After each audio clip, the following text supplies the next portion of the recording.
The wedding planner's voice was ice cold through the phone. "Miss Jaime, I'm calling to inform you that your family's invitations to your brother Marcus's wedding have been canceled." I gripped my coffee mug tighter. "But we're keeping the $65,000 deposit you paid for the wedding expenses." My laugh was bitter. "Cancel the entire wedding." She gasped. "But ma'am, you're not the bride." "No," I said quietly, "but I own the venue, the catering company, and the hotel chain they booked for guests." The stunned silence on the other end of the phone gave me a moment to collect myself. I was standing in my corner office, 42 floors above downtown, watching the morning sun paint golden streaks across the city skyline. The wedding planner, Eleanor Hastings, finally found her voice. "I'm sorry, what did you just say?" I set down my coffee and walked to the floor-to-ceiling windows. "Evergreen Estates, where the ceremony is booked, that's mine. Golden Spoon. Catering handling the reception, I built that company from scratch. The Mayfair Hotel Collection, where 200 guests have reservations, I closed that acquisition 3 months ago." The sound of papers shuffling frantically came through the phone. I could picture Eleanor reviewing the contracts, seeing the parent company, names she'd overlooked. My holdings were under Meridian Hospitality Group, a name that meant nothing to my family, but everything in the industry. "Miss Thompson, I had no idea. The bride and groom never mentioned—" "Of course they didn't," I said. "They don't know. How could they?" For 16 years, I'd carefully built my empire while maintaining the fiction that I was just a simple event coordinator. It started when I was 16, washing dishes at a local restaurant after school. The owner, Mrs. Chen, saw something in me beyond the suds and grease. She taught me everything about the food service business from procurement to presentation. While my brother Marcus was celebrated for making the junior varsity football team, I was learning to calculate food costs and negotiate with suppliers. When he got into State University on our parents' dime, I was working 3 jobs to pay for culinary school. The Christmas he received a new car, I was signing the lease on my first food truck. But in the Thompson family story, Marcus was the golden child destined for greatness, and I was Jaime, the daughter who needed to find a nice husband and settle down. Every family gathering followed the same script. "Poor Jaime," Aunt Margaret would whisper, 32 and still single. "At least she has her little job." That little job had grown into something none of them could imagine. The food truck became a catering company. The catering company's success let me buy my first venue, a rundown estate. I transformed into the city's most sought-after wedding location. Each success funded the next acquisition, and I reinvested everything living modestly in a simple apartment they'd never seen, while my real assets grew. "Should I inform the bride about this situation?" Eleanor asked hesitantly. "Not yet," I replied. "First, I want to understand why my family decided to exclude me from my brother's wedding while expecting to keep the deposit I paid." The irony wasn't lost on me. Charlotte Pemberton Marcus's fiancé had specifically chosen my venues for their exclusive reputation and unparalleled service.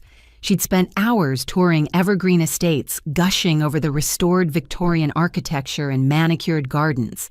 She'd sampled dozens of menu options from Golden Spoon, finally selecting the most expensive package.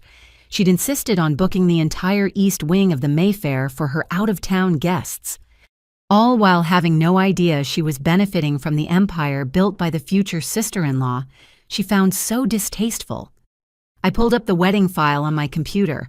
Every detail had been meticulously planned, and I'd personally ensured they received upgrades and perks no other client would get. The presidential suite, usually $5,000 a night, blocked off for them as a gift. The executive chef creating a custom menu based on their favorite flavors. The vintage Rolls-Royce from my personal collection arranged for their departure. "Miss Thompson," Eleanor ventured, "the wedding is in 6 weeks. If you're serious about canceling—" "I'm very serious," I said, scrolling through the contracts, "but I'm not going to be hasty. Send me all correspondence you've had with the bridegroom and their families. I want to understand exactly what's happening here." That might be uncomfortable, Some of the emails. Eleanor, I've built my success on facing uncomfortable truths. Send everything. As I ended the call, I thought about the last family dinner at my parents' house. Charlotte had been there, her designer handbag prominently displayed her perfectly manicured nails, gesturing as she talked about the wedding plans. She'd looked at me with barely concealed disdain when I mentioned being excited about the celebration. "Well, Jaime," she'd said with a tight smile, "we're trying to keep things intimate. You understand, don't you? Just the most important people." Marcus had shifted uncomfortably but said nothing. Our parents had suddenly become fascinated with their plates, and I'd smiled and nodded, playing the role they expected, even as I mentally calculated that their intimate gathering for the most important people would cost nearly $500,000 at my venues. My assistant Robert knocked and entered. "Your 9:30 is here, but you look like you've received bad news." "Just some family drama," I said, turning from the window. "Push the meeting to 10. I need to make some calls." As Robert left, I picked up my phone again. If my family wanted to play games with invitations and deposits, they were about to learn that the sister they'd dismissed and overlooked had become someone they couldn't afford to ignore. The wedding they'd planned, using my life's work while excluding me from attending, was about to become a lesson in consequences none of them would forget. 6 months earlier, Marcus had shown up at my apartment unannounced on a rainy Thursday evening. I just returned from a 16-hour day finalizing the Mayfair acquisition, and the last thing I expected was my brother at my door soaking wet and carrying a bottle of wine. "Jaime, I need to talk to you," he'd said, and something in his voice made me set aside my exhaustion. We'd sat in my living room, the modest space I decorated with thrift store finds and photographs of family gatherings, where I always seemed to be slightly out of frame. Marcus had aged since college, his football player physique softening, his hairline receding. But he was still the brother who'd once defended me from playground bullies, even if he'd stopped defending me from our family's subtler cruelties. "Charlotte and I set a date." He'd announced, his excitement genuine. "June 15th at Evergreen Estates. She's got her heart set on it." I'd congratulated him even as I felt the familiar twist in my stomach. Evergreen Estates, my first venue acquisition, the place where I'd personally planted every rose bush and restored every piece of vintage millwork. The thing is, Marcus had continued not meeting my eyes. "Weddings are expensive, more than we anticipated. Charlotte's family has money, but they believe the groom's side should contribute equally. And you know, Mom and Dad." Our parents lived comfortably but carefully. Richard Thompson ran a hardware store that had been in the family for 3 generations, and Catherine Thompson had her real estate license but rarely used it. They'd spent their savings sending Marcus to university, while I'd funded my own education. "How much do you need?" I'd asked already, knowing I'd give him whatever he asked. "It's not a gift," he'd said quickly. "It's a loan. Charlotte's father is connecting me with some investment opportunities. I'll pay you back with interest." The number he'd mentioned was $65,000. For the brother who'd once split his Halloween candy with me equally, even though I'd been too sick to trick or treat, I'd written the check without hesitation. "You're the best, Jaime," he'd said, hugging me. "I know things have been weird with the family lately, but you'll always be my little sister." Now, sitting in my office with Eleanor's emails flooding my inbox, I saw how naive I'd been. The correspondence painted a picture I'd been too blind to see. Charlotte's messages to Eleanor were revealing in their casual cruelty. "We need to revise the seating arrangements." One email read, "Marcus's sister's situation is complicated. She's sweet but socially awkward, and the Pemberton family guests are very particular about their company. Perhaps we could arrange a separate area." Another thread showed Marcus actively participating in the deception. "Jaime mentioned taking time off for the wedding. Can we handle this delicately? Maybe suggest the date has changed. We can't have her showing up unannounced." But it was the security footage that truly shattered my heart.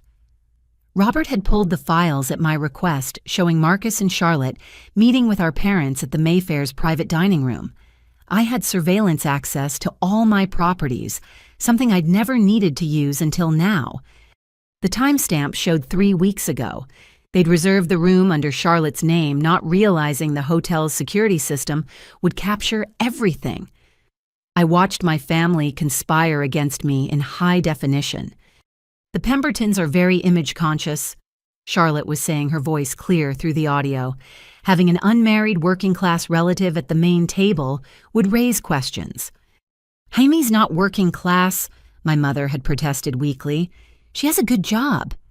Coordinating other people's success isn't the same as having your own, Charlotte had replied. My father's business associates will be there. We can't have them thinking the Thompson family is varied in its achievements. My father had spoken up then. What do you want us to do? She's family. Family supports each other's happiness, Marcus had said, and hearing my brother speak Charlotte's words broke something inside me. Jaime would understand if we explained it right. She's always been understanding.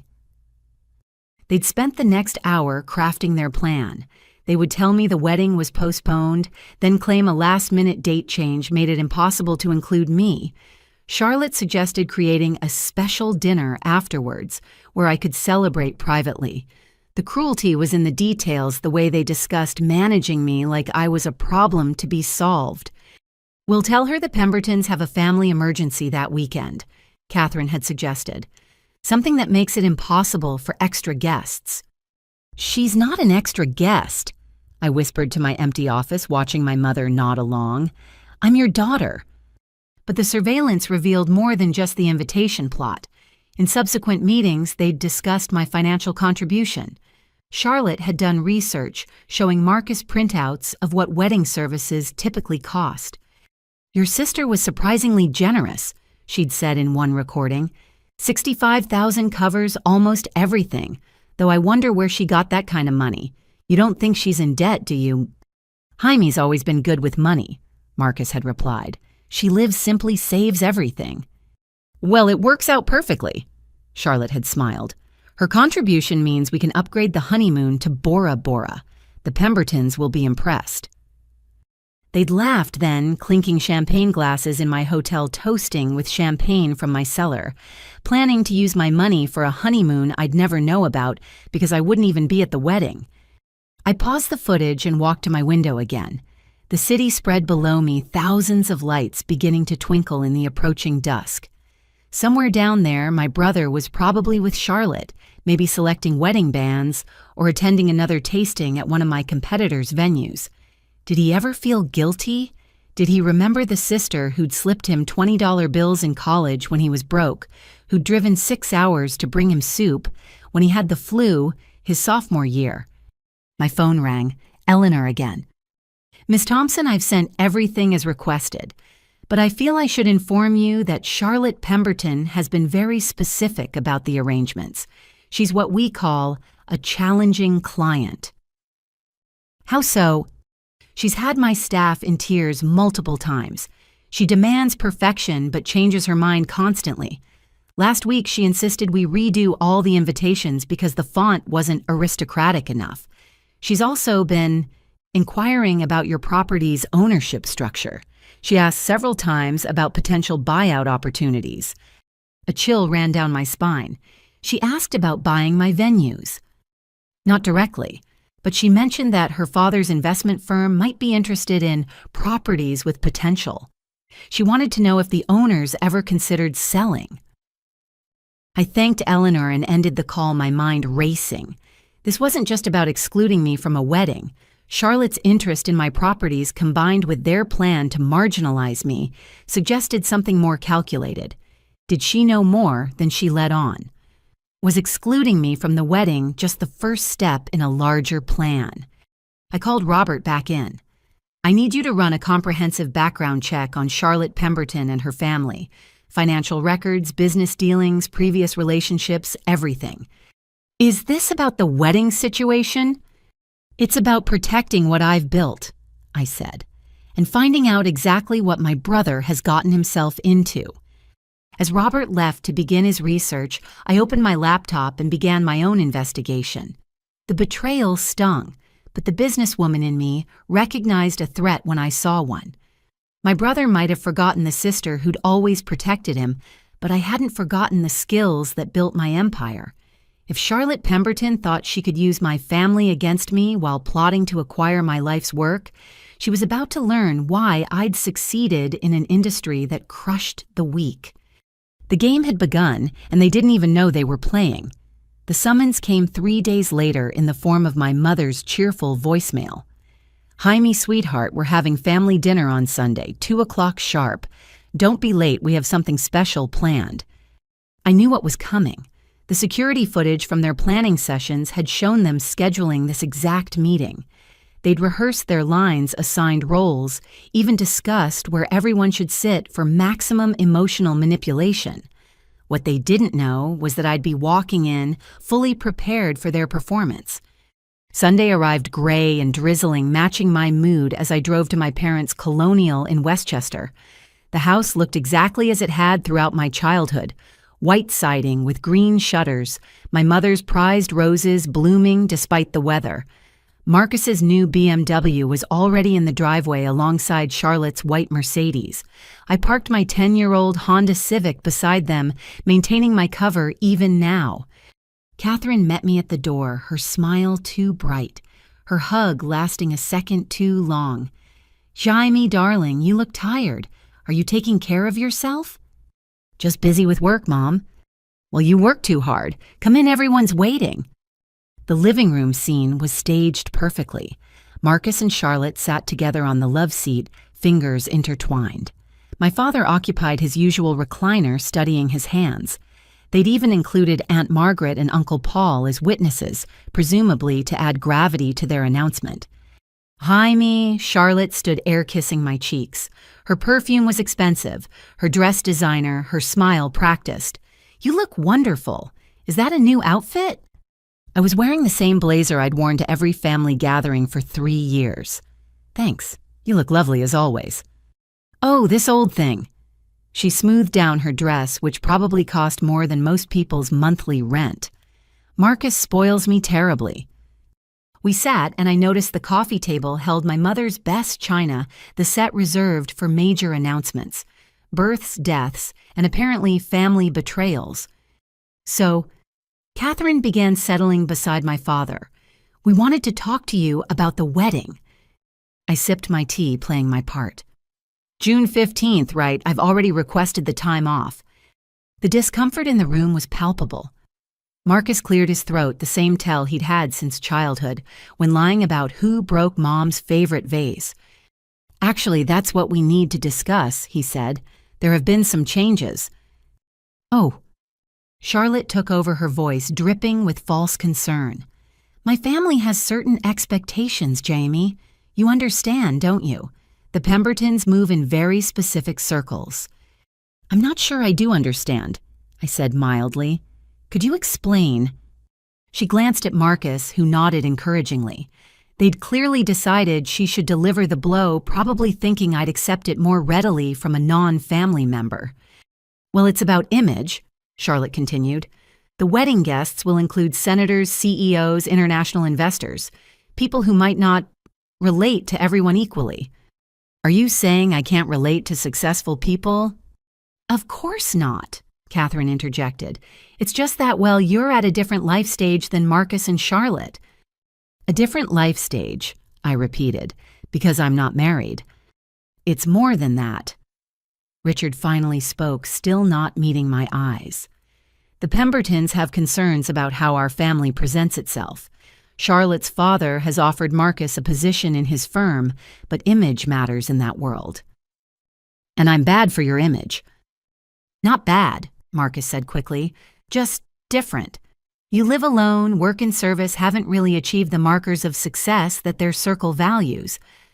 The irony was so thick I could have served it at one of my venues.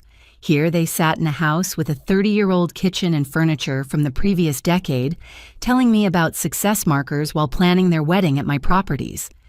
"So, what are you saying?" I asked, though I knew exactly what came next. Charlotte reached into her purse and pulled out an envelope. "We've created a solution that works for everyone.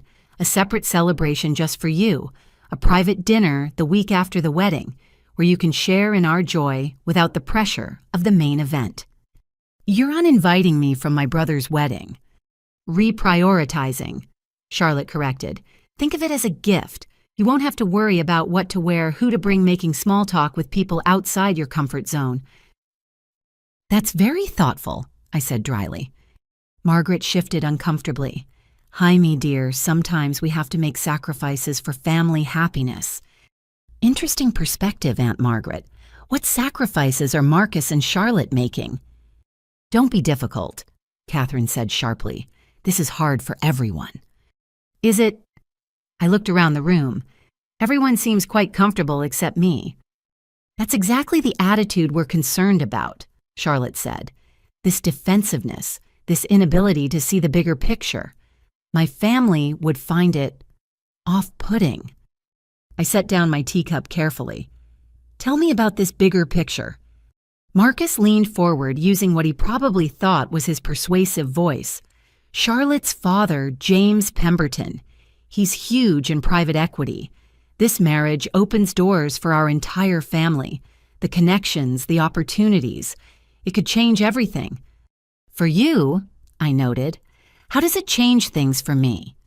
Rising tides lift all boats, Charlotte said smoothly. When Marcus succeeds, your family's status improves. Even if you're not directly involved, you benefit from the association. How generous! I benefit from association with my own brother. See, this is what we mean. Charlotte's mask slipped slightly. This bitterness, this jealousy. It's exactly why including you would be complicated. Charlotte. Marcus warned, but she was on a roll. No, she needs to hear this. Jaime, you're 32 years old. You live in a studio apartment, drive a car from the last decade, and spend your days arranging other people's celebrations. That's fine for you, but the Pembertons are different. They build things, create wealth-shaped society. Having you there single and struggling would raise questions we're not prepared to answer. Questions like why Marcus's family couldn't provide better for their daughter, like what genetic or social factors might have contributed to your situation. These aren't kind people, Jaime. They judge, and their judgment has consequences. My father flinched at the words genetic factors, but said nothing. My mother was studying her hands now, unable to meet my eyes. I see, I said calmly. And you've already told them about my absence.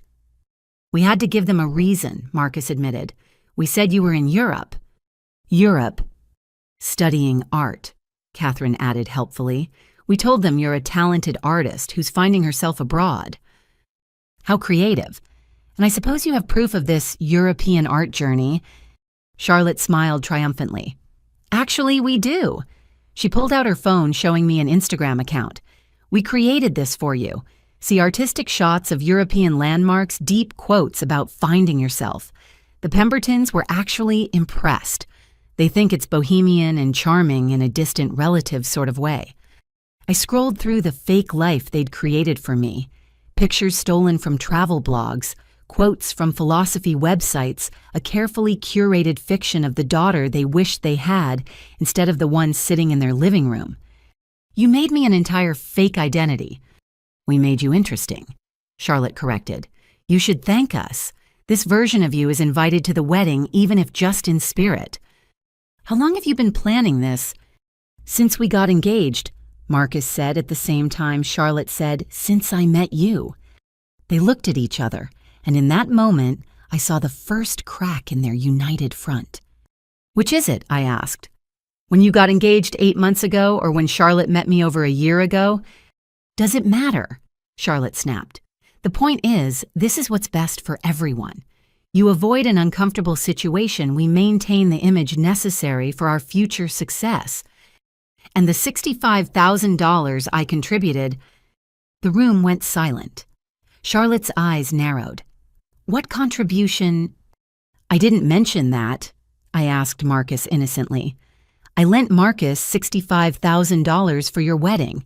Surely he told you where the money came from. Marcus, Charlotte turned to him, voice dangerous. You said your parents. I said family, Marcus mumbled. Family contributed. And I'm family, I said. Or at least I was when you needed money. Richard stood abruptly. This is getting out of hand. Jaime, the decision is made. For the good of the family, for Marcus's future, you need to accept this. The good of the family, I repeated. Tell me, Dad, when did the good of the family become synonymous with Charlotte's comfort? When I became the ticket to a better life, Charlotte said coldly.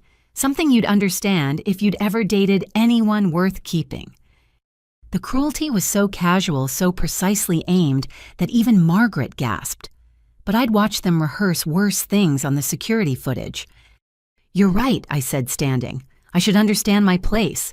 The unmarried daughter who works with her hands, lives modestly, and embarrasses you all by existing exactly as I am. Jaime, don't be dramatic, Catherine pleaded. We love you. This is just one day. One day that you're spending $65,000 of my money to exclude me from. About that, Charlotte said, recovering her composure. That money was given to Marcus, not the wedding. How he allocates family gifts is between us as a couple, and we've decided that maintaining our social standing is worth any cost. I looked at my brother, waiting for him to defend me, to show some spark of the boy who'd once shared his Halloween candy. But he just sat there, Charlotte's hand on his knee, his eyes fixed on the carpet. I understand, I said, finally. You've made your position clear. I won't embarrass you by fighting for an invitation to celebrate your union. Relief flooded the room. They'd won, or thought they had. Thank you for understanding, Charlotte said graciously. We knew you'd be reasonable once everything was explained. I smiled then, the kind of smile I'd learned in boardrooms when closing deals that would destroy competitors. Of course, family supports each other's happiness after all.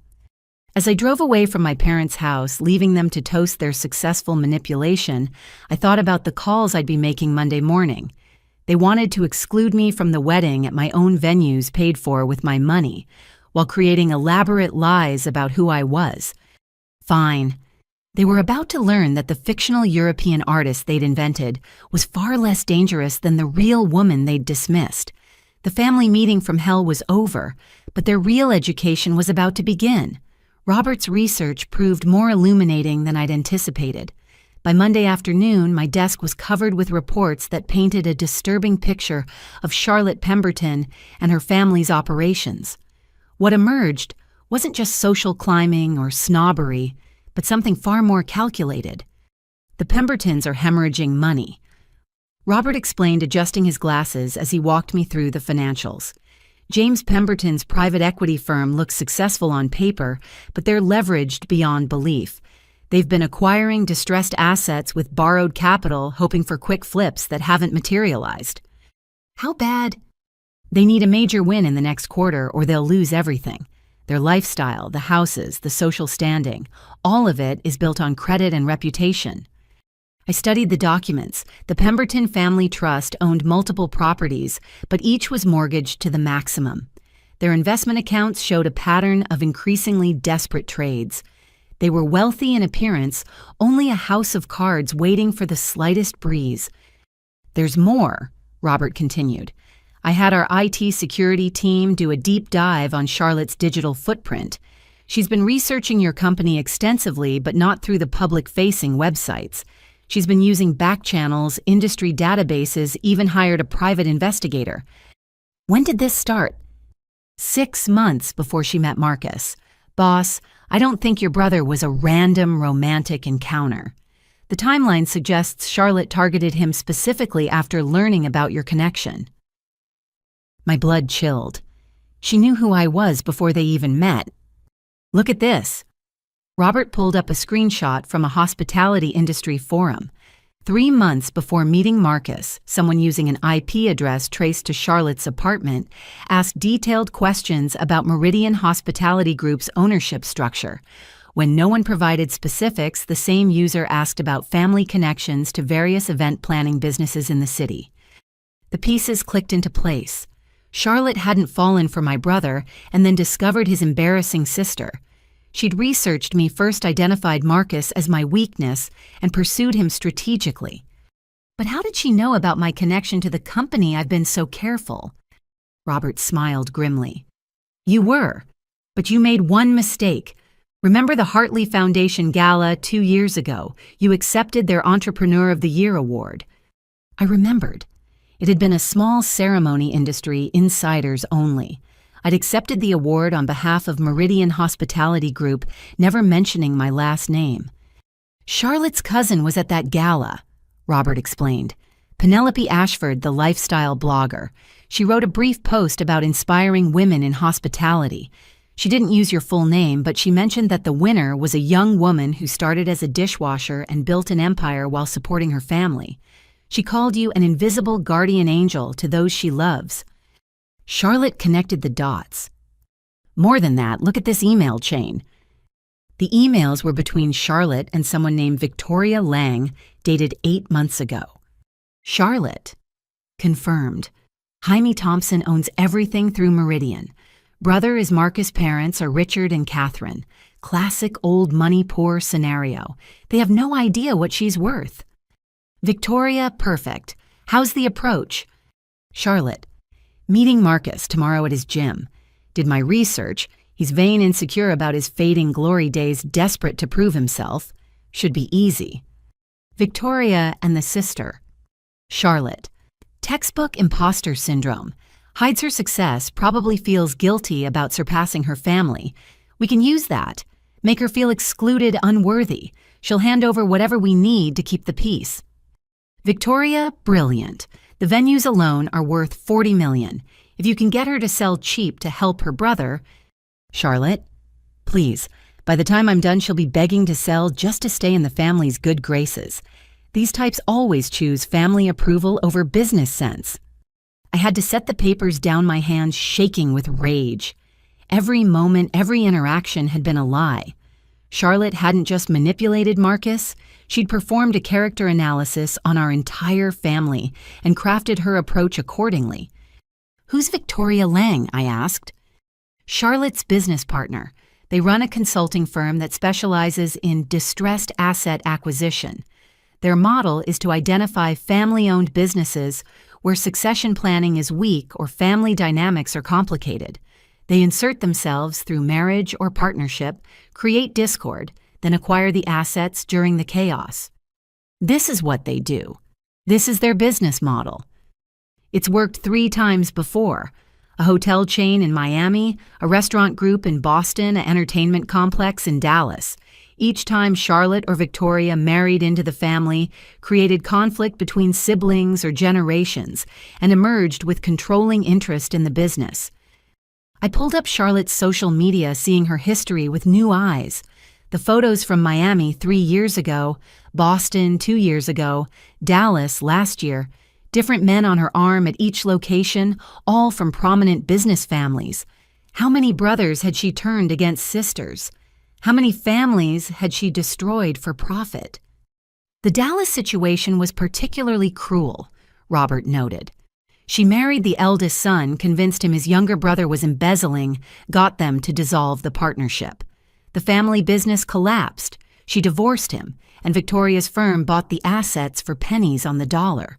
The brothers haven't spoken since. And now she's here for mine.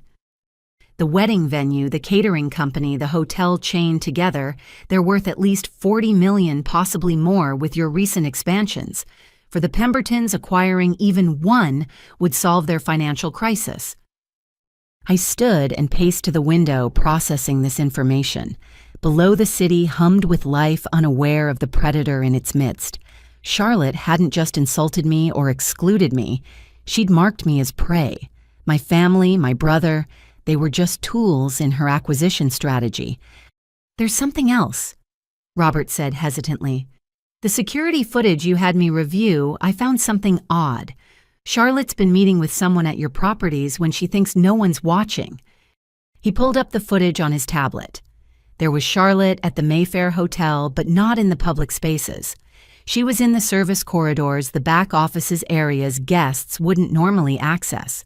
She was with a man in a suit, pointing at structural elements, discussing something intently. Who is he? Thomas Brennan, commercial real estate appraiser. He specializes in hostile valuations, the kind used in forced sales or bankruptcy proceedings. She's already appraising my properties for takeover. It gets worse. Remember Eleanor Hastings, the wedding planner? Charlotte's been pressing her for information about the ownership structure. Eleanor's been professional, but Charlotte's gotten aggressive. She's threatened Eleanor's reputation if she doesn't provide inside information about your business operations. I thought about Eleanor's nervous voice on our calls, the way she'd mentioned Charlotte being a challenging client. She'd been protecting me while under threat herself. "Boss," Robert said carefully, "what do you want to do? We could go to the police, but technically Charlotte hasn't committed a crime yet. Manipulation isn't illegal." "No," I said slowly, "but fraud is. Marrying someone under false pretenses to steal their family's assets, using that marriage to attempt a hostile takeover, those cross lines." "You want me to contact legal—" "Not yet. First I want to know everything. Every person she's contacted, every document she's accessed, every plan she's made. And I want to know about Victoria Lang's other victims. Maybe they'd like to know their family destructions weren't random tragedies, but calculated attacks." Robert nodded, gathering his files. "I'll get our full team on it. Charlotte Pemberton picked the wrong family to target." After he left, I sat alone in my office as afternoon faded to evening. Outside lights began twinkling across the city, each one representing dreams and ambitions not so different from mine. I'd built my empire to protect and provide for my family, to be their invisible guardian angel. Now that same family was being used against me by a woman who saw love as a weapon and trust as a weakness. I picked up my phone and scrolled to Marcus's number. Part of me wanted to call him immediately to warn him about the woman sharing his bed and planning his future, but I stopped. Would he believe me? Or would Charlotte spin it as jealous sister syndrome proof that I was trying to sabotage his happiness? No, I needed more than evidence. I needed Charlotte to reveal herself, and I needed my family to see it happen. The wedding she'd orchestrated at my venues would indeed be memorable, just not in the way she planned. My phone buzzed with a text from an unknown number. I opened it to find a message that made my blood run cold. "Stop investigating or your brother learns about your little empire the hard way." Imagine his face when he realizes his struggling sister has been playing poverty while sitting on millions. The betrayal might just break him. Or maybe we'll let him think you've been laughing at him all along, funding his wedding like throwing coins to a beggar. Your choice. C. So Charlotte knew I was onto her. Good. Let her think threats would work on someone who'd built an empire from dishwater and determination. She'd studied my family, but she'd made one crucial error. She'd assumed the quiet sister who hid her success was weak, that family approval mattered more to me than justice. She was about to learn that the strongest steel is forged in the hottest fires, and I'd been burning for 32 years. The bride had revealed her secret agenda, but mine was just beginning. The next morning, I arrived at my office before dawn, energized by cold fury and hot coffee. Charlotte's threat had backfired spectacularly. Instead of cowering, I felt the same fierce determination that had driven me from dishwasher to empire builder.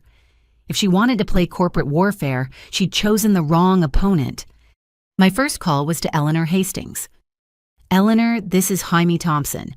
I need you to come to my office this morning. Bring every contract, every email, every note regarding the Thompson-Pemberton wedding." "Miss Thompson, Charlotte specifically instructed me not to communicate with any Thompson family members except through her." "Eleanor, I own Evergreen Estates, Golden Spoon Catering, and the Mayfair Hotel Collection. You work for my companies, not Charlotte Pemberton. I'll send a car for you." The silence stretched before Eleanor whispered, "Thank God. I've been documenting everything, hoping someone would stop this. She's been making my staff cry daily. Yesterday, she demanded we fire Maria because her accent wasn't refined enough for the reception. Maria, who's worked for me for 8 years, absolutely not. We'll discuss everything when you arrive." My next call was to James Morrison, my head of legal. "Jim, I need you to review all contracts for the Thompson-Pemberton wedding. Look for any irregularities, any attempts to claim ownership or control beyond standard event agreements. Already on it, boss. Got a call from building security last night. Someone tried to access our corporate filing room after hours using an old contractor's pass. Want to guess who that contractor worked for? The Pemberton Group. Bingo. They're getting desperate. Also, I've been fielding calls from someone claiming to be a family representative, demanding access to your personal financial records. Says it's for wedding gift tax purposes. Creative, but completely illegal. After ending the call, I stood at my window watching the sunrise paint the city gold. Somewhere out there, Charlotte was probably in my brother's bed, whispering poison in his ear, unaware that her carefully constructed plan was already crumbling. Eleanor arrived within the hour, wheeling in 2 boxes of documentation. Her usually immaculate appearance showed strain, her eyes shadowed with sleepless nights. "She's a nightmare," Eleanor said without preamble. "But it's calculated. Every cruel demand, every impossible request, it's all designed to make us quit, so she can claim breach of contract." "Show me everything." We spread the documents across my conference table. What emerged was a pattern of escalating demands and subtle contractual manipulations. Charlotte had insisted on addendums that gave her consultation rights on venue improvements, menu development, even staffing decisions. Individually, they seemed like bridezilla perfectionism. Together, they painted a picture of someone trying to establish operational control. "Look at this clause." Eleanor pointed to a paragraph in tiny print. She wanted the right to suggest operational improvements that would be implemented for all future events. My assistant caught it and removed it, but Charlotte threw a fit, claiming we were sabotaging her special day. "What else?" "She's been photographing everything. Not normal wedding planning photos, but infrastructure stuff. Loading docks, service entrances, employee areas. She claimed it was for security purposes. But one of my staff saw her measuring doorways and taking notes about our delivery schedules. I was studying a particularly aggressive contract revision when Robert knocked and entered his face grim. "Boss, we have a problem. Charlotte's accelerating her timeline. She just had Marcus add her as a co-signer on several accounts, including the one containing your $65,000 deposit." "How do you know this?" "Remember Tom Bradley from Boston, one of Charlotte's previous victims? He's been helping us track her patterns. She always gets financial access right before she strikes. Also, Marcus just applied for a massive line of credit using his upcoming position in the Pemberton Group as collateral." "What position?" "The one that doesn't exist. I checked with my contacts. James Pemberton has no intention of hiring Marcus.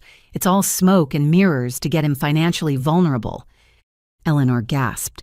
"She's going to destroy him." "That's her pattern," Robert confirmed.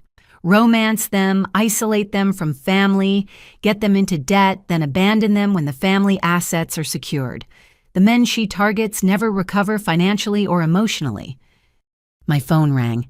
It was Catherine, my mother, sobbing. "Jaime, something terrible has happened.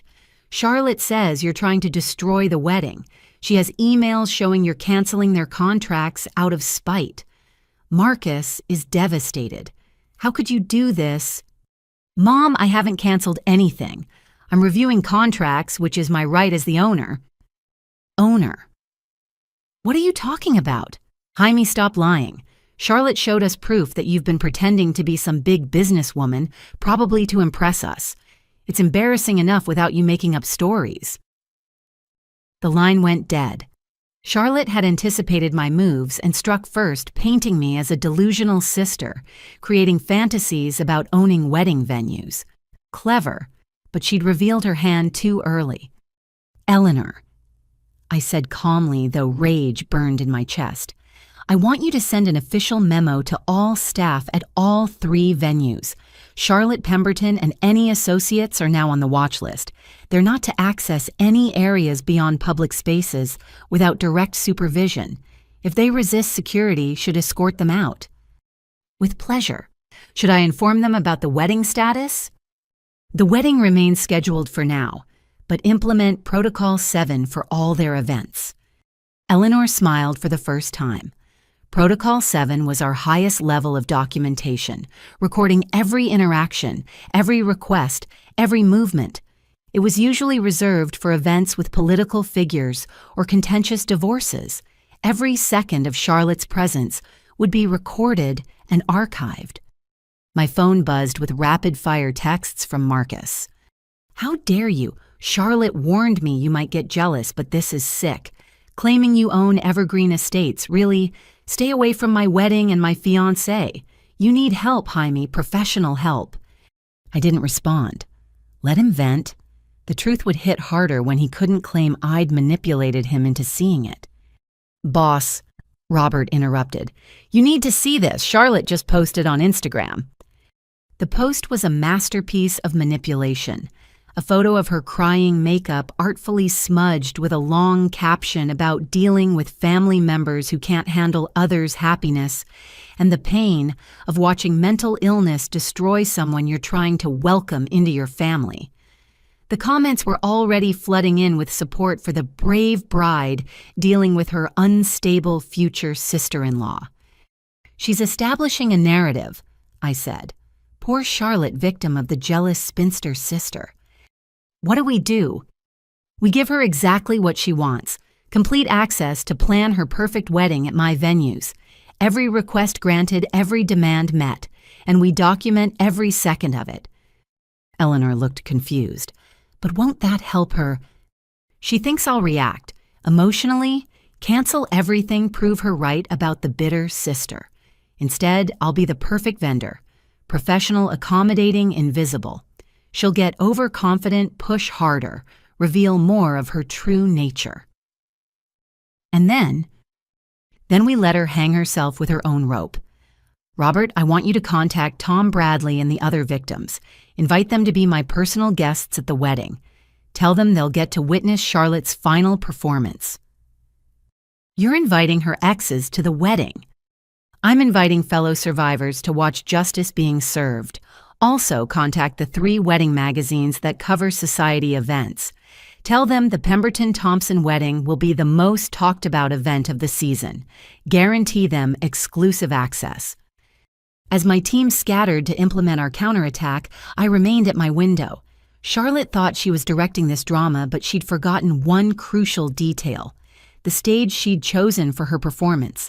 I built it, I owned it, and I knew every secret passage, hidden microphone, and security camera.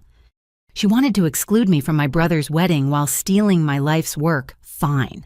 I'd give her the wedding of the century. It just wouldn't end the way she planned. My phone rang again. This time it was Charlotte herself. "Hello, Charlotte." "You pathetic little mouse," she hissed, abandoning all pretense. "Did you really think you could stop this? I've been doing this for years. I know exactly how to handle jealous sisters." "I'm not trying to stop anything. Your wedding will proceed as planned." "Don't play games with me. I know you're behind the security restrictions and the staff surveillance. Standard protocol for high-profile events. You said yourself the Pembertons are very important people. We're simply ensuring their safety and comfort. You think you're clever, but you're just postponing the inevitable. By the time I'm done, Marcus won't just uninvite you from the wedding. He'll sign over his share of any family assets to keep you away from us.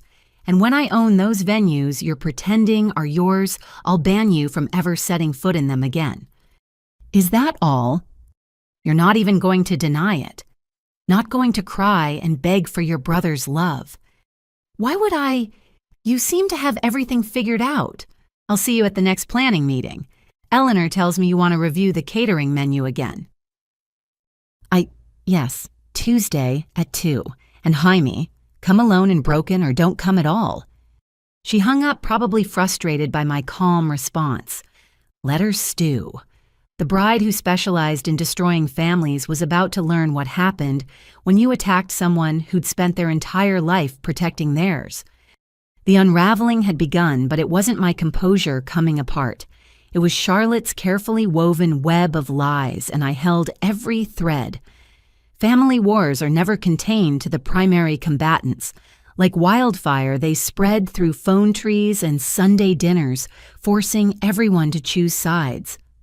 By Tuesday evening, the extended Thompson clan was fully engulfed in the drama Charlotte had orchestrated. The first call came from my cousin Grace, the one I'd quietly supported through medical school. Her voice was shaking with anger, but not at me. "Shymi, I just got the most disgusting phone call from Aunt Catherine. She actually asked me to talk sense into you about your delusions of grandeur." Delusions. You paid for my entire third year when Dad lost his job. You think I don't know where those anonymous scholarship funds came from? Grace, you don't need to get involved. The hell I don't. Do you know what Charlotte told everyone at last week's family dinner? She said you've been stalking her, showing up at wedding venues claiming to be the owner. She actually used the word unhinged, and Marcus just sat there nodding along like a trained seal. I set down my pen, abandoning the contract I'd been reviewing. What else did she say? Oh, it gets better. She suggested the family stage an intervention. She had brochures for treatment facilities that specialize in delusional disorders. She's convinced half the family you're having a mental breakdown because you can't handle Marcus finding happiness. The cruelty was breathtaking, but tactical. By suggesting mental illness, Charlotte created a framework where any defense I mounted could be dismissed as further proof of instability. Who believed her? The usual suspects. Aunt Margaret's eating it up, loves having drama that isn't about her kids for once. Uncle Paul's on the fence, but you know him goes wherever Margaret points.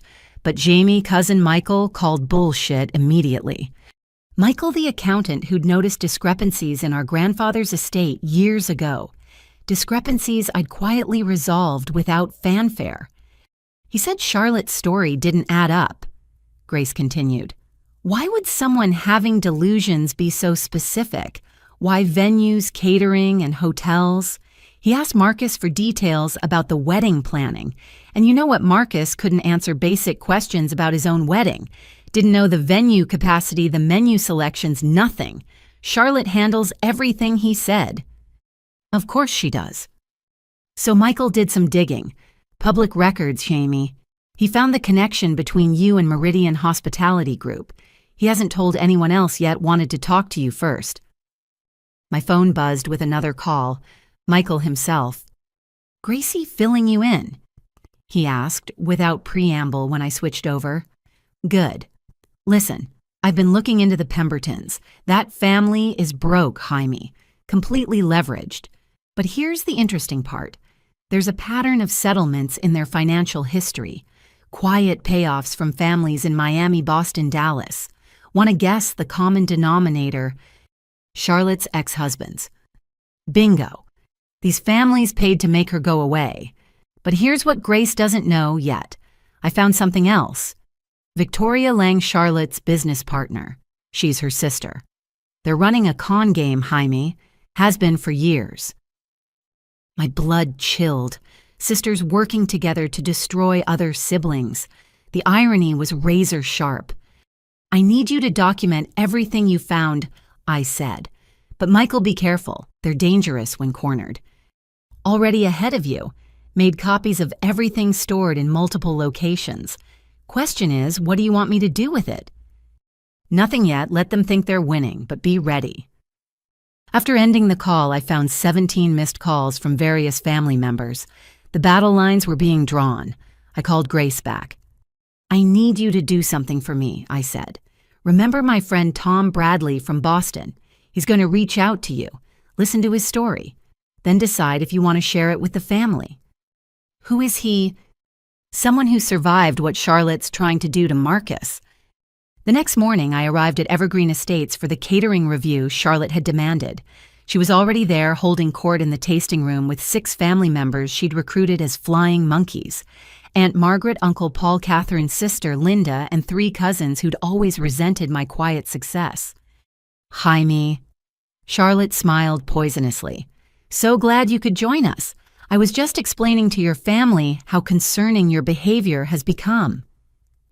I took a seat at the far end of the table, nodding politely to Maria, who was setting up the tasting plates, despite Charlotte's previous attempt to have her fired. We're worried about you, Aunt Linda said, using her concerned therapist voice. Charlotte's shown us the emails, the threats. This isn't like you, dear. What emails? Charlotte produced a folder with theatrical flair.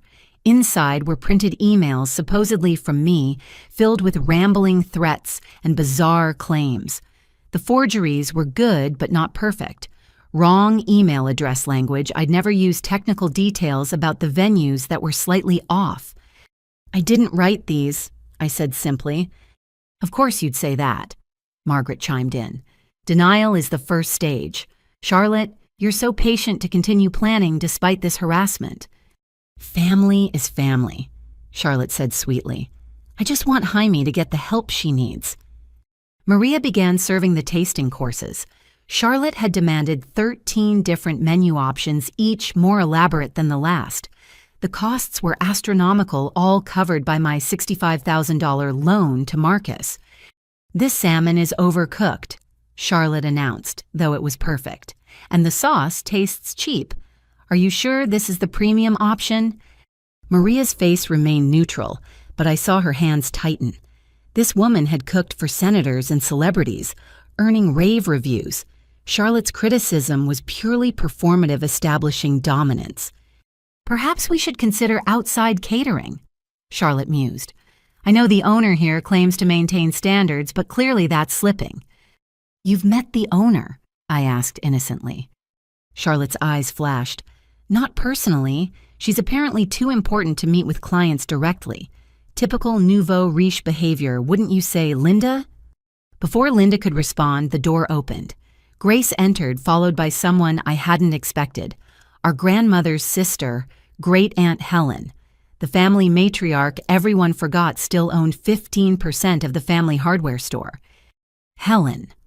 Charlotte stood clearly thrown. "We weren't expecting you." "Evidently," Helen said dryly, her 90-year-old frame still commanding respect. "Grace told me there was family business being discussed. At my age, I don't wait for invitations." Helen took a seat beside me, patting my hand. She'd always seen through family pretenses, probably why she lived 3 states away. "Now then," Helen continued, "I understand there's some concern about Jaime's mental health based on what evidence exactly." Charlotte launched into her prepared speech about delusions and harassment. Helen listened occasionally, sampling the food with apparent pleasure. When Charlotte finished, Helen was quiet for a long moment. "Interesting," she finally said. "Margaret, you believe your niece is delusional." "The evidence is clear," Margaret said uncomfortably. "She claims to own these venues." "Paul, you agree?" "Well, Charlotte's shown us proof." "What proof these emails that could be written by anyone? This hearsay about behavior, none of you have witnessed directly." Aunt Helen, Charlotte interjected smoothly. "I understand your loyalty to family, but Jaime needs professional help. Her fantasies are disrupting wedding planning and causing Marcus tremendous stress." "Is that so? Where is Marcus, by the way? Shouldn't the groom be at his own menu tasting?" "He trusts me to handle these details." "How convenient. A man who trusts you completely can't answer questions about his own wedding and whose sister suddenly develops mental illness when she questions your intentions. Tell me, Miss Pemberton, in your previous engagements, did the groom's families also develop sudden psychological issues?" The room went silent. Charlotte's mask slipped for just a second, revealing something cold and calculating beneath. "I don't know what you're implying." "I'm not implying anything. I'm stating facts." Grace's friend, Tom Bradley, told quite an interesting story about his brother's engagement to you in Boston. Similar pattern. Sister, who asked too many questions, suddenly labeled unstable family, turned against her. Difference is, she didn't have the resources to fight back. Grace pulled out her phone. "Tom sent me the settlement agreement his family signed. $300,000 to make Charlotte go away after she'd already taken half their business." "That's a lie," Charlotte snarled, then caught herself. "I mean, that's a misunderstanding. Tom's family had issues long before I met them." "Really?" Helen asked. "What about the Reeves family in Dallas? The Ashfords in Miami? All misunderstandings." Charlotte stood abruptly. "I don't have to listen to this persecution. Come on, Catherine, we're leaving." My mother hesitated, torn between the daughter she'd failed and the future in-law who promised social elevation. Charlotte made the choice for her. Fine, stay here with your pathetic daughter and senile aunt. When Marcus cuts you all off, remember you chose her over us. She stormed out, but not before I caught her sending a text. Within minutes, my phone exploded with messages from Marcus, each more vitriolic than the last. The family members who'd come with Charlotte looked shell-shocked, unsure whether to follow or stay. "Aunt Linda," I said quietly, "check the metadata on those emails Charlotte showed you. Any first-year computer science student could tell you they're fake." Linda pulled out her laptop, her therapist facade cracking as her technical skills took over. Within minutes, her face had gone pale. "They were all created yesterday from the same IP address, not even a good forgery." "Margaret," I turned to my aunt, "you've known me 32 years. Have I ever even once shown signs of mental instability?" "No," she admitted reluctantly, "but Charlotte says a lot of things. The question is why you believed a stranger over family." Helen stood leaning on her cane. "I've seen enough." "Grace, dear, set up that meeting with young Mr. Bradley. I think the family needs to hear his full story. And Jamie." She turned to me with a knowing smile. "Next time you want to remain anonymous while helping family use better lawyers. I've known about your little empire for years." As the room erupted in questions and exclamations, I felt the tide beginning to turn. Charlotte had overplayed her hand, assuming the Thompson family bonds were too weak to withstand her assault. She'd studied our dysfunction, but missed our deeper truth. We might fight among ourselves, but when truly threatened, we protected our own. The cousins were choosing sides, and for the first time, they were choosing mine. The Greater Metropolitan Chamber of Commerce monthly meeting was the city's premier networking event where real power brokers shaped policy over champagne and canapes. Charlotte's father, James Pemberton, never missed one. Neither did I, though most attendees knew me only as the mysterious force behind Meridian Hospitality Group. This month's meeting would be different. I arrived early at the Riverside Conference Center, greeting the staff who'd catered hundreds of my events. They smiled knowingly. Word traveled fast in the hospitality world, and everyone knew Charlotte Pemberton had been making their colleagues' lives miserable. "Table 12 as usual, Miss Thompson," Gerard, the venue manager, asked. "Actually, Gerard, I'll be at table 1 today, the speaker's table." His eyes widened. In 5 years of attendance, I'd never taken a prominent position, preferring to observe from the periphery. "Of course, and your presentation materials?" "Already in place, thank you." I'd spent the previous night preparing a presentation that would serve multiple purposes, announcing Meridian's new charitable initiative, showcasing our market position, and letting James Pemberton know exactly who his daughter had targeted. The room filled quickly with the city's business elite. I watched James enter, his swagger diminished by recent financial pressures.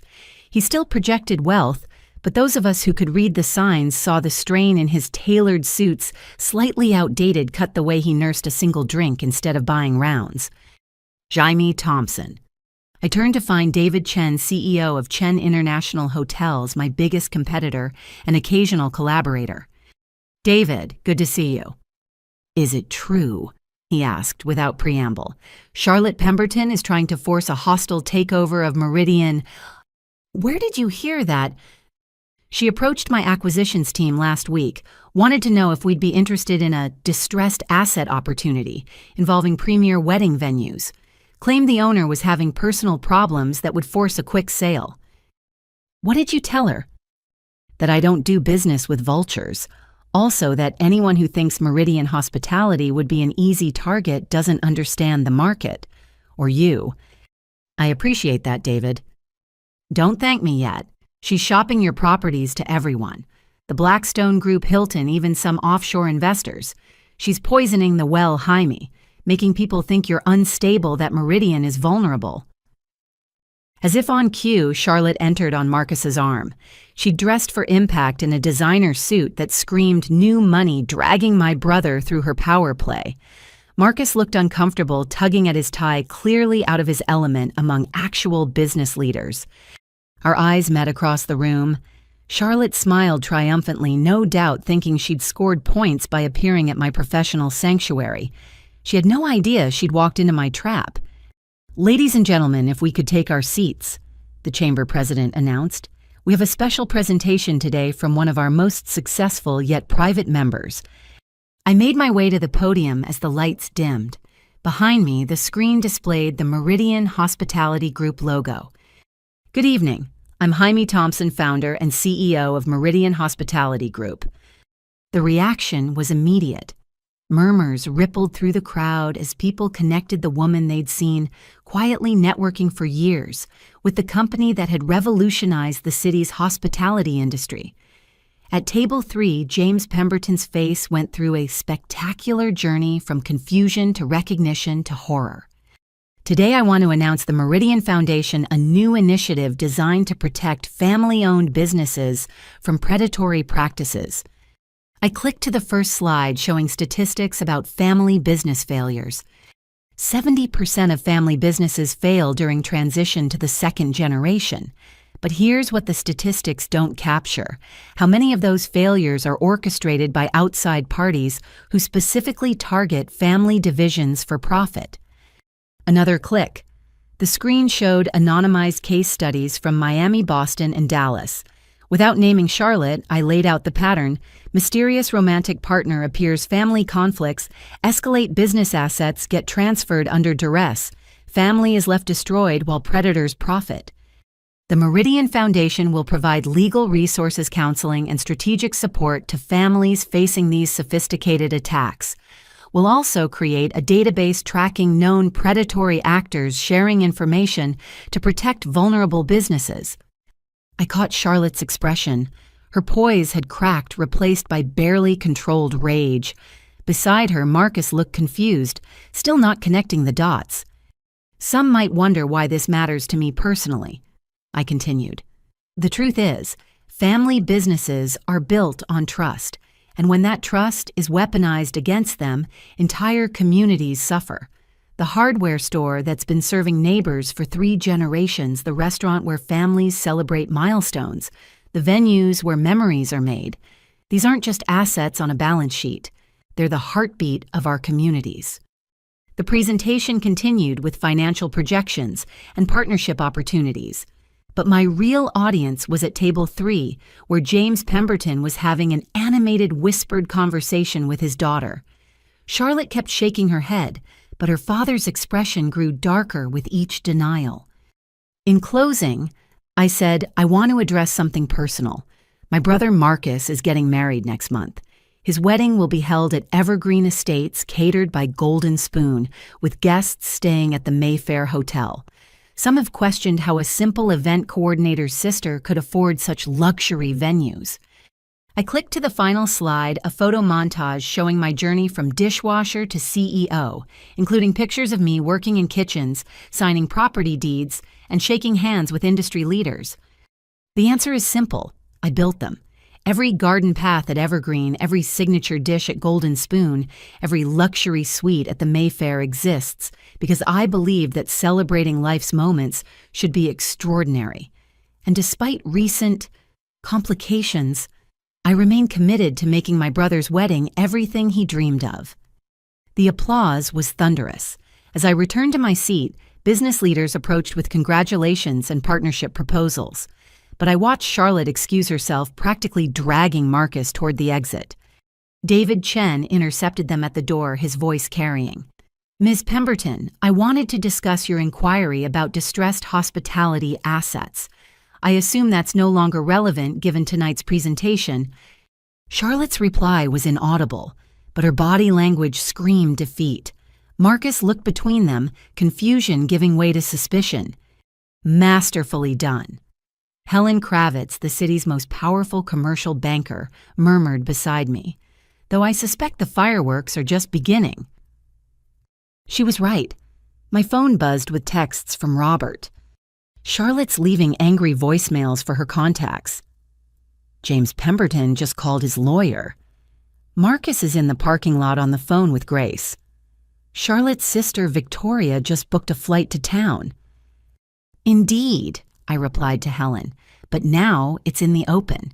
No more hiding, no more whispered lies.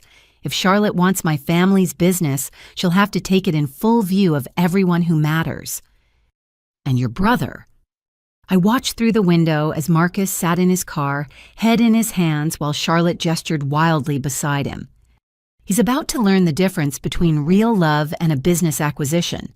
The question is whether he'll accept the truth or double down on the lie. In my experience, Helen said, people rarely thank you for saving them from themselves, but you're not doing this for thanks, are you? No, I admitted. I'm doing it because that's what family does. We protect each other even when they don't know they need protecting, even when they think we're the enemy. The meeting continued around us, but the real meeting was happening in the parking lot where Charlotte's mask was finally slipping in front of the one person who needed to see her true face. The business power play had worked perfectly, but the game was far from over. Charlotte Pemberton had come to my city thinking she could destroy another family business. Instead, she'd awakened a protector who'd spent her entire life preparing for this battle. The question now wasn't whether she'd lose, but how much damage she'd inflict on her way down. The doorbell at my penthouse rang at 11:47 p.m., 3 nights after the Chamber of Commerce revelation. Through the security monitor, I saw Catherine Thompson, my mother standing in the private elevator vestibule. She was alone, soaked from the unexpected autumn rain and clutching something to her chest. I'd lived in this building for 3 years. She'd never visited. Mom! I opened the door, genuinely shocked. How did you even know where I live? Helen gave me the address, she said, her voice hollow. May I come in? I stepped aside, watching her take in the space she'd never seen. The floor-to-ceiling windows showcasing the city's skyline, the original artwork I'd collected, the baby grand piano I played when insomnia struck. This wasn't the studio apartment she'd imagined her struggling daughter inhabiting. My God, she whispered, it's beautiful. Can I get you something, tea wine? Wine, please, the strongest you have. I poured us both glasses of a 20-year-old Bordeaux, a gift from the French ambassador, after I'd hosted his daughter's wedding. Catherine sat on my sofa like she might break it, still clutching what I now saw was a manila folder. I went to Evergreen Estates today, she began without preamble. Charlotte didn't know. I told her I was at my book club, but I had to see for myself if what you said at the chamber meeting was true. And Gerard, the manager, he recognized me immediately. Mrs. Thompson, he said, Ms. Jamie will be so pleased you finally visited. He gave me a tour, Mom. Told me how you personally restored every piece of that Victorian mansion, how you salvaged the original chandeliers from an estate sale, how you planted the rose garden yourself because you remembered me saying roses were wedding flowers. Her voice cracked on the last words. I stayed silent, letting her process what she'd learned. Then he showed me your office. Your actual office, not the small one you described. There were photos on your desk, family photos. That Christmas when Marcus broke his arm the summer at the late Dad's 50th birthday party. You kept us close even when you pushed me away. She flinched but nodded. The staff, they all spoke about you with such respect. Maria from catering told me how you sponsored her daughter's citizenship application. The housekeeping manager mentioned you paid for his son's cancer treatment. Story after story of the daughter I apparently never knew. You knew me, I said quietly. You just didn't want to see me. Because seeing you meant seeing my own failures. The admission seemed to physically pain her. Do you want to know the truth? The real reason I've been so cruel? I waited. When you were 16, working in that restaurant, you came home one night glowing. You'd been promoted to prep cook. You were so excited talking about maybe owning a restaurant someday. And I laughed. I said Thompson women don't work in kitchens. We marry well and raise families. Do you remember what you said? That maybe it was time for Thompson women to write new stories. Yes, and I knew in that moment you were going to leave us all behind. Not physically, but in every way that mattered. You'd outgrow us, outshine us. make our small lives look even smaller by comparison. So I tried to keep you small. God forgive me. I tried to dim your light because it hurt my eyes."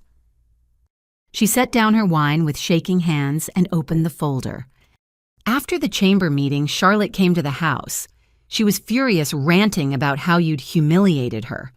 But she let something slip. She mentioned Victoria, her business partner. The name sounded familiar, so I did something I haven't done in years. I investigated. She pulled out printed pages. Victoria Lang is really Victoria Pemberton, Charlotte's sister. They've been running this con for years, but that's not the worst part. What could be worse? Charlotte is still married. Catherine's eyes met mine. To a man named Christopher Walsh in Miami. They never divorced. This whole wedding to Marcus. It's bigamy. It's fraud. It's illegal. The room spun slightly. Of all the things I'd expected, this wasn't it. I confronted her, Catherine continued. Privately, when Marcus was at work. She didn't deny it. She laughed. Said divorce was expensive and unnecessary when you never planned to stay married long. Said Marcus was just a stepping stone to your properties anyway. Did you tell Marcus? I tried. But here's the truly evil part. She's been drugging him. Xanax in his morning coffee, Ambien in his evening wine. She showed me the bottles prescribed to her under another name. Said it keeps him manageable and agreeable. My son, my baby boy, has been walking around in a medicated fog for months, and I didn't even notice. She broke down, then sobbing like I hadn't seen since my grandfather's funeral. I moved beside her, awkwardly patting her shoulder. We'd lost the muscle memory of comfort between us. There's more, she gasped between sobs. She threatened me. Said if I interfered, she'd make sure Marcus overdosed and make it look self-inflicted. Said she'd done it before in Boston when things got complicated. I didn't know what to do, so I came here. To you, the daughter I've failed in every possible way. We need to go to the police. With what proof? She's too careful. The prescription bottles are gone. She'll deny everything. It'll be my word against hers, and she's already convinced half the family I'm just protecting my unstable daughter. I stood pacing to the window. Charlotte had revealed her hand, but she'd also shown her weakness. She was getting sloppy, making threats instead of maintaining her facade. Mom, did Charlotte mention any specific plans, timelines? She said the wedding has to happen on schedule. Something about investor deadlines and property transfer windows. She mentioned that once they're married, she'll have automatic rights to Marcus's assets, including any family business interests. Then she laughed and said, "Too bad Jaime wasted $65,000 on a wedding she won't even attend." She doesn't know you're here. No, I parked blocks away, took side streets. I'm not totally naive, just willfully blind. Was willfully blind. She pulled out her phone. I've been recording our conversations for the last week. After what Helen's friend from Boston told us I wanted insurance. I have her admitting to the drugging, discussing her sister, even joking about her previous victims. My mother, the woman I'd written off as shallow and image-obsessed, had been playing her own game. I felt a flicker of the strategic thinking that must have attracted my father initially, before decades of keeping up appearances had buried it. Jaime, I know I have no right to ask for your help. I've been a terrible mother. I chose comfort over courage appearances, over authenticity. I let Charlotte poison our family because I was blinded by what she represented. But please help me save your brother. Of course I'll help. He's family. After everything, after what I've done to you. I turned from the window to face her. Mom, I've spent 16 years building an empire. Every acquisition, every expansion, every success was partly to prove I was worth something. Worth seeing, worth loving, worth including. But somewhere along the way, it stopped being about proving anything to you and became about protecting what matters. Family matters even when they hurt us, especially then. She stood crossing to join me at the window. Together we looked out at the city lights, each one representing dreams and ambitions, and families trying to survive. What do we do? She asked. First, we get Marcus somewhere safe. Then we bring Charlotte's house of cards down. But Mom, it's going to get ugly. She's cornered, desperate, and dangerous. Are you prepared for that?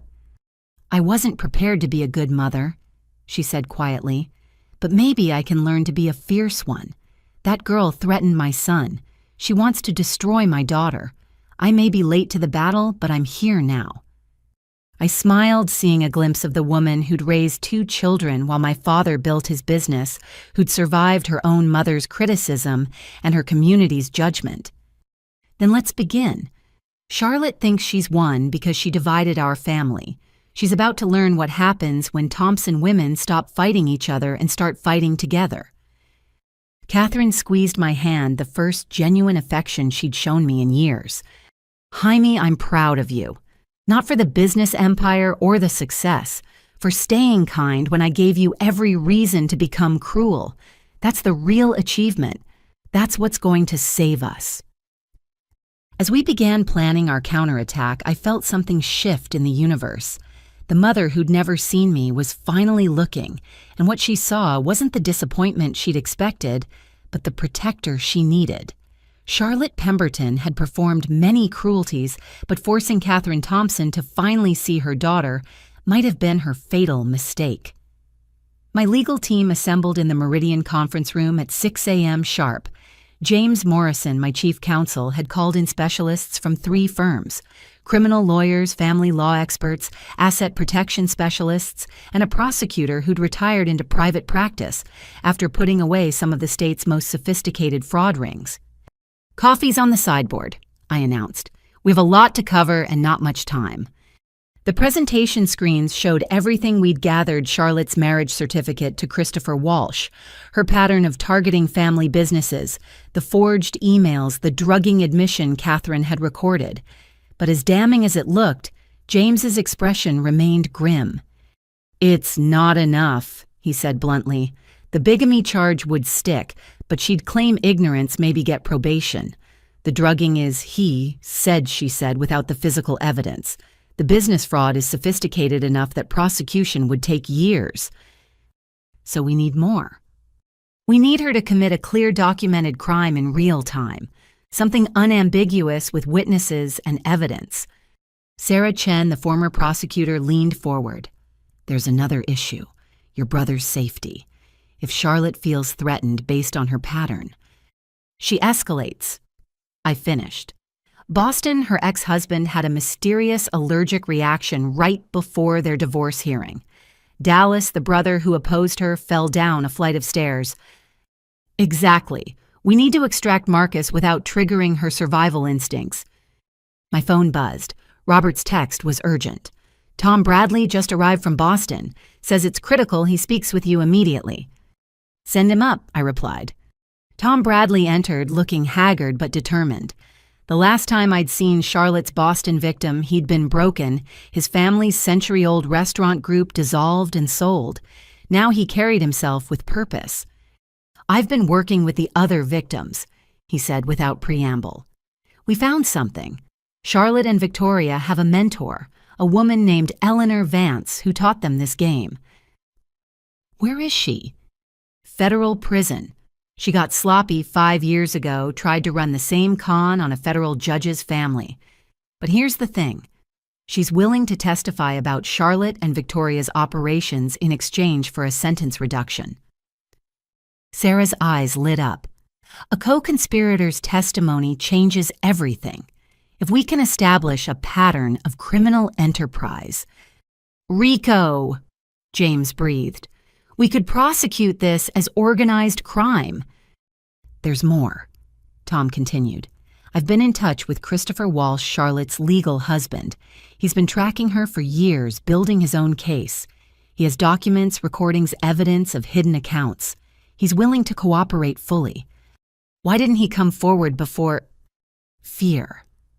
Charlotte told him if he ever surfaced, she'd claim he was abusive file charges that would destroy his career as a pediatric surgeon. But when he heard about your brother, about the drugging, he has a younger brother with special needs. He couldn't stand by and watch it happen to another family. The room erupted in strategic planning. Sarah began drafting subpoenas while James called contacts at the FBI. Within hours, we'd assembled a strike team that would make Charlotte's previous legal troubles look like parking tickets. But I had a more immediate concern. We need to get Marcus away from her, tonight. How? Tom asked. She watches him constantly, has him tracked through his phone, his car's GPS. I thought about my brother, medicated and manipulated, probably sitting in their apartment right now believing his sister was the enemy. Then inspiration struck. We used the wedding. Charlotte's obsessed with it happening on schedule. What if there was a venue emergency requiring the groom's immediate attention? I called Eleanor Hastings. I need you to create a crisis at Evergreen Estates, something that requires Marcus to come immediately alone. What kind of crisis? Water main break in the main pavilion. Flooding that threatens the entire venue. Make it sound catastrophic but fixable if addressed immediately. Consider it done. When? 2 hours. And Eleanor. Make sure your security team knows Mr. Bradley and Mr. Walsh by sight. They'll be arriving separately. The next call was harder. Catherine answered on the first ring. It's happening, I told her. Can you keep Charlotte occupied this evening? She's invited me to dinner, a peace offering, she claims. Wants to discuss my concerns in a civilized manner. Don't go alone. Take Helen with you and Mom. Whatever she offers you to drink, don't. I'm not stupid, Jaime, just slow to wake up. As the legal team dispersed to execute their portions of the plan, I found myself alone with Tom Bradley. Can I ask you something? He said. Why go to all this trouble? You could have just canceled their wedding contracts, walked away clean. Why risk exposing yourself to Charlotte's retaliation? I thought about it gazing out at my city, because walking away clean isn't really clean, is it?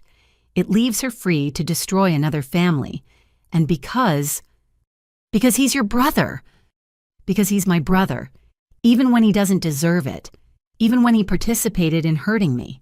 That's what real family does. We save each other from our worst mistakes. Tom nodded slowly. I wish I'd had a sister like you. Maybe things would have ended differently for us. They still can. That's what the Meridian Foundation is for, to make sure no family faces these predators alone again. My phone rang. Eleanor's voice was breathless with manufactured panic. It's done. I've called Marcus, directly told him Charlotte can't know because she'd cancel the wedding if she knew about venue problems. He bought it completely. He's on his way. Excellent. Is medical standing by? Dr. Patterson is here with a full detox protocol.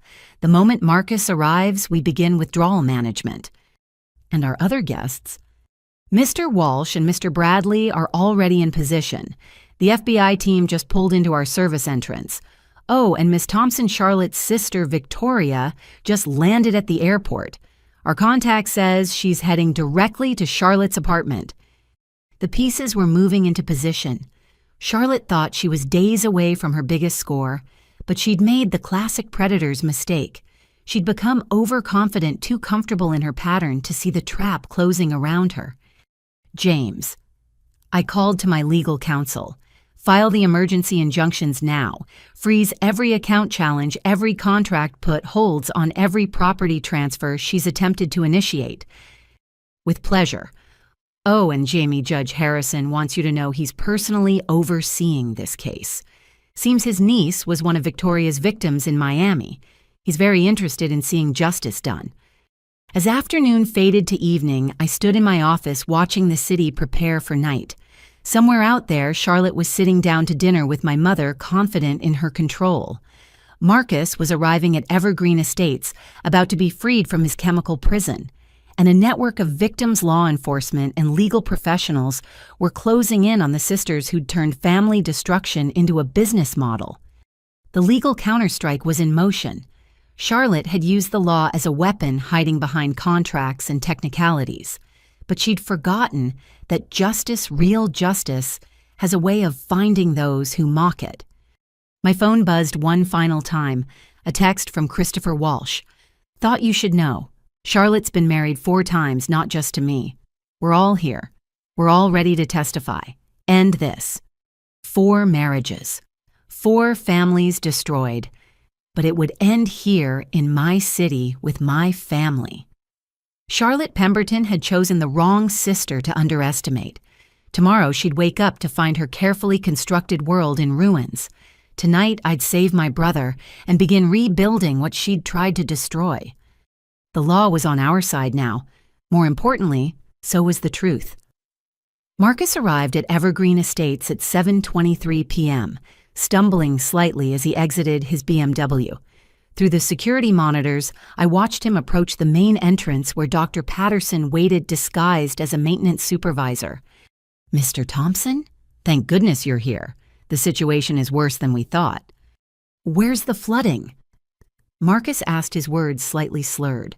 The combination of Xanax and Ambien Charlotte had been feeding him was clearly taking its toll. "This way, sir. We need to check your shoes' first safety protocol for the wet areas." It was a smooth deception. Dr. Patterson led Marcus to a private suite we'd converted into a medical facility complete with monitoring equipment and a full nursing staff. The moment Marcus sat down claiming he felt dizzy, the medical team moved in. "Mr. Thompson, I'm Dr. Patterson. Your sister asked me to examine you. We have reason to believe you've been exposed to dangerous levels of prescription medications without your knowledge." "Well, that's ridiculous. Charlotte takes care of me. She makes sure I take my vitamins." "Those aren't vitamins, son. We need to run some tests." I watched from the adjoining room as Marcus's confusion gave way to anger, then fear, as the blood tests confirmed what we suspected. Therapeutic levels of multiple sedatives administered consistently over months. "This can't be right," he kept repeating. "Charlotte loves me. We're getting married in 2 weeks."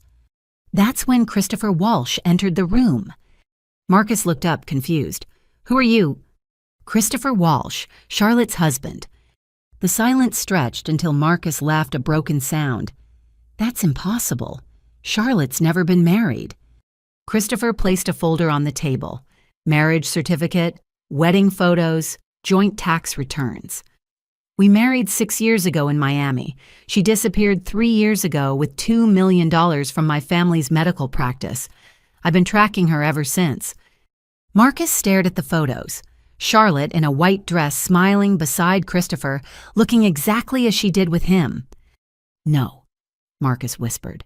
"No, she chose me. She said I was different, special." "She said that to me, too," Tom Bradley said, entering from the other door. "Boston 4 years ago. Convinced me to dissolve my family's restaurant group, sell everything to her sister's company for pennies on the dollar. My brother hasn't spoken to me since." "And me," said another voice, James Ashford from Dallas. "She destroyed my family's entertainment complex, turned my parents against each other. My father died thinking I'd betrayed him." Marcus looked around the room at Charlotte's previous victims, his face crumbling as reality crashed through his medicated fog. "But she's pregnant," he said desperately. "She's carrying my child." Christopher's face softened with pity. "Did she show you a pregnancy test? An ultrasound?" She said it was too early for ultrasounds. Said she wanted to wait until after the wedding to make it official." "Marcus." I stepped into the room, unable to watch from the sidelines any longer. "There is no pregnancy. It's part of her pattern. She claims pregnancy to lock in the marriage, then has a convenient miscarriage after the assets are transferred." My brother looked at me, and for the first time in months, I saw clarity fighting through the chemical haze. "Jaime, what are you doing here? Charlotte said you were having a breakdown, that you were jealous." "I own this venue, Marcus. I own all the venues Charlotte chose for your wedding. That's what she's really after, not you. Never you." The medical readout started beeping. Dr. Patterson checked the monitors, frowning. "His blood pressure's spiking. We need to stabilize him before we continue." But Marcus was already standing, swaying slightly. "I need to see her. I need to hear her say it." "That's not safe," Christopher warned. "When Charlotte's cornered, she gets dangerous. In Miami, when I confronted her about the missing money, she tried to poison me, made it look like an allergic reaction." "I don't care," Marcus shouted, then grabbed his head as the room spun. "Oh God, what has she done to me?" "She's been controlling you. Dr. Patterson said gently. The drugs make you compliant, susceptible to suggestion. You've essentially been in a walking blackout for months. Your decisions, your emotions, even your memories might not be entirely real. Marcus collapsed back into the chair, sobbing. The family meetings where we excluded Jaime, the things I said to her. Charlotte would give me talking points, and they just felt right at the time. Natural. Like my own thoughts. I knelt beside my brother, taking his hands. They were shaking, whether from withdrawal or emotion, I couldn't tell. Marcus, look at me. This isn't your fault. She's a professional predator. She's done this to multiple families. But I chose her over you, my own sister. I called you delusional, unstable. You were drugged, manipulated. That wasn't you talking. How can you forgive me? Because you're my brother. Because that's what family does. His phone rang, Charlotte's ringtone filling the room. We all froze. Answer it, I said. Act normal. We need more time to build the legal case. Marcus answered, his voice shaky. Hey, babe. Charlotte's voice filled the speaker, cold and sharp. Where are you? You were supposed to be home an hour ago. I'm at the venue. There was a flooding issue. I don't care if the place burns down. Get home, now. Your mother's here being difficult, and I need you to handle her. My mother's there. With that senile great aunt. They're asking inconvenient questions. I need you here to remind them about your sister's mental state. Marcus, are you listening? I'll be right there. Good boy. Oh, and Marcus, Victoria's in town. We're moving the timeline up. I need you to sign some papers tonight. Power of attorney stuff, just in case your sister tries to interfere with our wedding. She hung up. Marcus looked around the room at the men she'd destroyed at the medical equipment, keeping him stable at me. She wants me to sign power of attorney. If you do that, she can strip every asset you have, including your share of the family hardware store, Christopher explained. That's her final play. Once she has that, you become expendable. Expendable, Marcus repeated, like you all were. Tom Bradley pulled out his phone, showing a news article. My brother, the one who fought her hardest, he fell down a flight of stairs 2 days before our court hearing. Traumatic brain injury. He's still learning to walk again. My cousin, who discovered the financial discrepancies, James Ashford added. Mysterious car accident. The brake lines just happened to fail. The partner who refused to sell another victim continued. Sudden onset of a rare illness. Doctors never could explain it. Marcus's face had gone gray. She's with my mother right now, and Aunt Helen. I was already moving, calling our security team.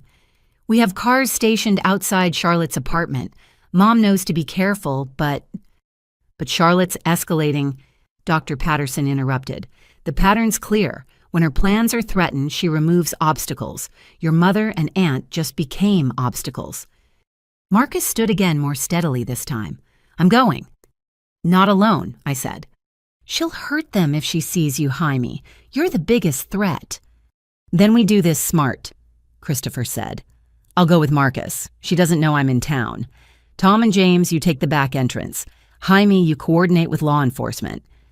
I've been recording everything, Marcus said, suddenly pulling out his phone. For the last week, something felt off, so I started recording our conversations.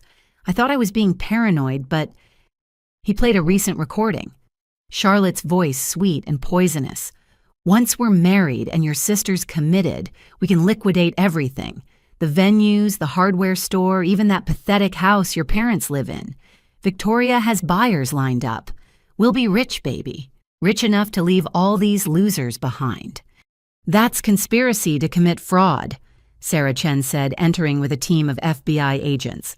Mr. Thompson, we need that phone as evidence, and we need you to wear a wire. As they fitted Marcus with recording equipment, I saw my brother transforming. The fog was lifting, replaced by a fury I recognized from our childhood when neighborhood bullies had gone too far. She made me betray my sister, he said quietly. She made me hurt the one person who's always protected me. Charlotte thinks she knows what Thompson men do when cornered. She's about to find out. Dr. Patterson administered medications to combat the withdrawal symptoms and sharpen Marcus's focus. This will help temporarily, but you need proper detox after tonight. After tonight, Marcus agreed. After my family is safe. As the teams prepared to converge on Charlotte's apartment, I pulled my brother aside. Marcus, be careful. Charlotte's desperate, and desperate people do desperate things, he finished. I know. But Jaime, I'm not the scared, vain man she manipulated anymore. I'm your brother, and it's time I started acting like it. He hugged me then, the first real embrace we'd shared in years. When he pulled back, his eyes were clear and determined. Let's end this, he said. Let's save our family. As the convoy of cars left Evergreen Estates, I remained behind in the command center we'd established, coordinating with law enforcement and watching the feeds from multiple surveillance points. Charlotte Pemberton had pushed my brother to his breaking point, but she'd miscalculated. She'd assumed breaking him would make him weak. Instead, she'd created an ally who knew her secrets and had nothing left to lose. The brother who'd betrayed me was gone, replaced by the one I'd grown up with, the one who protected what mattered. Charlotte was about to learn that Thompson men, when finally awakened to the truth, were just as dangerous as Thompson women. The only difference, we'd been protecting each other our whole lives. She'd merely been practicing destruction. The Meridian Foundation Launch Gala was the social event of the season. 500 of the city's most influential residents gathered in the grand ballroom of the Mayfair Hotel, unaware they were about to witness Charlotte Pemberton's final performance. I stood at the entrance greeting guests, elegant in a midnight blue gown that had cost more than my first food truck. The irony wasn't lost on me. The girl who'd once washed dishes now hosting senators and celebrities in her own hotel. Jaime Darling. David Chen approached with his wife. Spectacular turnout, though I heard there might be some unexpected drama tonight. All good causes deserve attention, I replied diplomatically. He leaned closer. Half the city knows something's brewing. Charlotte's been calling everyone trying to shore up support. She's even reached out to my acquisitions team again, offering your properties at 70 cents on the dollar if we move fast. How enterprising of her. Indeed. By the way, there's a gentleman from Boston who's been quite eager to speak with you. Said his name was Walsh. Christopher had arrived along with Tom Bradley and the other victims. They were seated at table 12, Charlotte's former conquests gathered like ghosts at the feast. The FBI agents were scattered throughout the room, posing as guests and staff. Everything was in position. Ladies and gentlemen, I announced from the podium, welcome to the inaugural gala for the Meridian Foundation. Tonight we celebrate not just charitable giving, but the protection of family legacies from those who would destroy them. The crowd applauded politely, still unaware of what was coming. I continued my speech about predatory business practices, about families torn apart by carefully orchestrated schemes. The mood in the room shifted as people began to recognize their own experiences in my words. Then, right on schedule, the ballroom doors burst open. Charlotte entered like an avenging angel dressed in white as if she were the bride at her own wedding. Behind her came Victoria Marcus and, shockingly, my parents. She'd brought the entire family as her shield. I'm so sorry to interrupt, Charlotte announced, her voice carrying across the ballroom, but I couldn't let this woman continue to spread lies about my family. She strode toward the podium and I stepped back, giving her the stage she clearly craved. The crowd murmured phones, appearing to record whatever drama was about to unfold. My name is Charlotte Pemberton, she continued, taking the microphone, and I'm here to expose Jaime Thompson for what she really is, a bitter, jealous woman who's trying to destroy my marriage to her brother because she can't stand seeing others happy. Gasps rippled through the crowd. Charlotte had their attention now. She claims I'm some sort of predator targeting family businesses. The truth, I fell in love with Marcus Thompson and his sister, has been waging a campaign of harassment ever since. She's used her position to threaten vendors, spread rumors, even hire actors to pose as my ex-husbands. She gestured to table 12. Those men paid performers. This entire foundation. A sham designed to ruin my reputation because I dared to point out that Jaime was having delusions of grandeur, claiming to own businesses that don't exist. It was masterful, really. Charlotte had flipped the script, casting herself as the victim and me as the villain. Several society matrons were already whispering, choosing sides based on the performance alone. But tonight, Charlotte continued, I'm here to prove who's telling the truth. Jaime claims she owns this hotel, these venues, so let's settle it. Call the real owners. Let them tell everyone who's lying. She pulled out her phone with a theatrical flourish. I have the number for Meridian Hospitality Group's board of directors right here. Shall we call them? That won't be necessary, a voice called from the back. Helen Kravitz, the city's most powerful banker, stood up. I serve on that board, Ms. Pemberton, have for 5 years. Jaime Thompson is indeed the founder, CEO, and majority shareholder. I can provide documentation if needed. Charlotte's smile flickered but held. One board member who's clearly been deceived. Anyone else? I'm the company's primary legal counsel. James Morrison stood. Ms. Thompson built this empire from nothing. I've handled every acquisition personally. Her first investor, another voice called out, gave her seed money for the catering company 12 years ago. Best investment I ever made.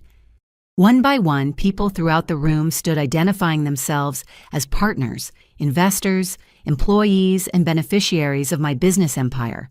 The city's power structure was essentially confirming what Charlotte had tried to deny. But she wasn't finished.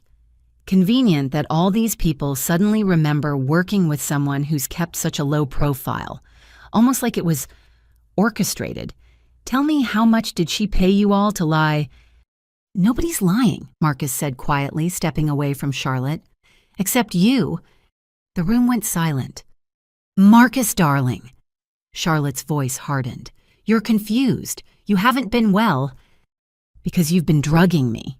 His voice grew stronger. Xanax in my coffee, Ambien in my wine. For months you've kept me in a fog so I couldn't see what you really are. These are the delusions I've been talking about, Charlotte appealed to the crowd. He's clearly been influenced by his sister. By the truth, Marcus interrupted. He pulled out documents. This is your marriage certificate to Christopher Walsh. You're still married to him. Our wedding would have been bigamy. Christopher stood up from table 12. Hello, Charlotte. Missing something. He held up her wedding ring, the one she'd left behind in Miami. Charlotte's mask finally cracked. She looked around the room, calculating exits, measuring threats. This is entrapment, she snarled. This is justice, said another voice. FBI Special Agent Sarah Miller stepped forward, badge visible. Charlotte Pemberton, you're under arrest for conspiracy to commit fraud, bigamy, theft by deception, and criminal administration of controlled substances. You can't prove anything, Charlotte shouted as agents moved toward her. Actually, I said, returning to the microphone, we can. Every conversation, every threat, every admission has been recorded, including the one where you told my mother you'd done this before, that you'd killed a man in Boston who got in your way. I played the recording, Catherine's phone, having captured Charlotte's casual confession to murder. The room listened in horror as Charlotte laughed about making Tom Bradley's brother fall down the stairs, about considering the same fate for me. Victoria Lang, Agent Miller continued, you're also under arrest as a co-conspirator. Victoria tried to run, but agents were already positioned at every exit. The sisters who destroyed families for profit were caught in a web of their own making. As they were led away in handcuffs, Charlotte turned back one last time. You think you've won. You've lost your brother's love forever. He'll never forgive you for humiliating him like this. Marcus took the microphone from me. You're wrong, Charlotte. My sister saved my life.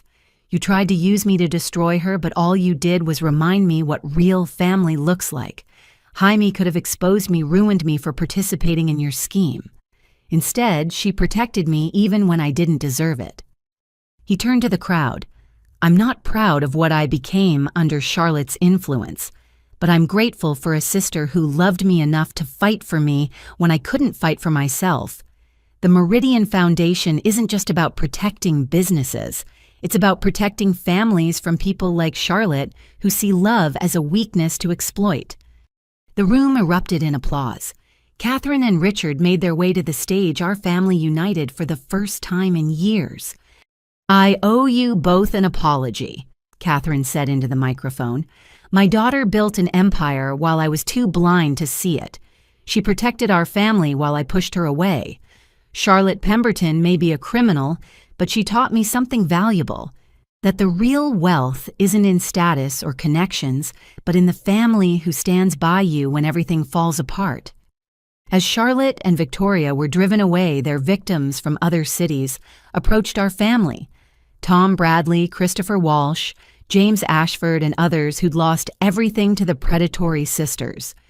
"Thank you," Tom said simply. "You did what none of us could. You stopped them." "We stopped them," I corrected. "All of us together. That's what the foundation is about, making sure no family faces these predators alone." The gala continued, but it had transformed from a simple charity launch into something more powerful, a community understanding that protecting each other was the greatest investment they could make. Later, as the evening wound down, Marcus found me on the hotel's balcony. "Jaime, I don't know how to make this right. The things I said, the way I treated you. You were drugged, Marcus, manipulated by a professional con artist. But even before the drugs, I was willing to exclude you.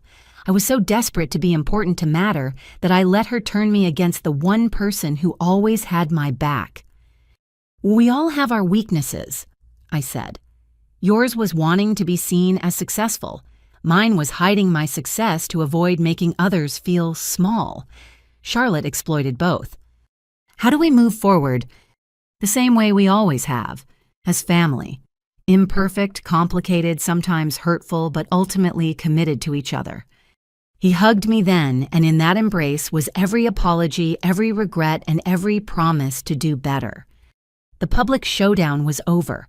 Charlotte and Victoria would face justice for their crimes, their victims would find closure, and the Meridian Foundation would ensure no other families fell prey to similar schemes.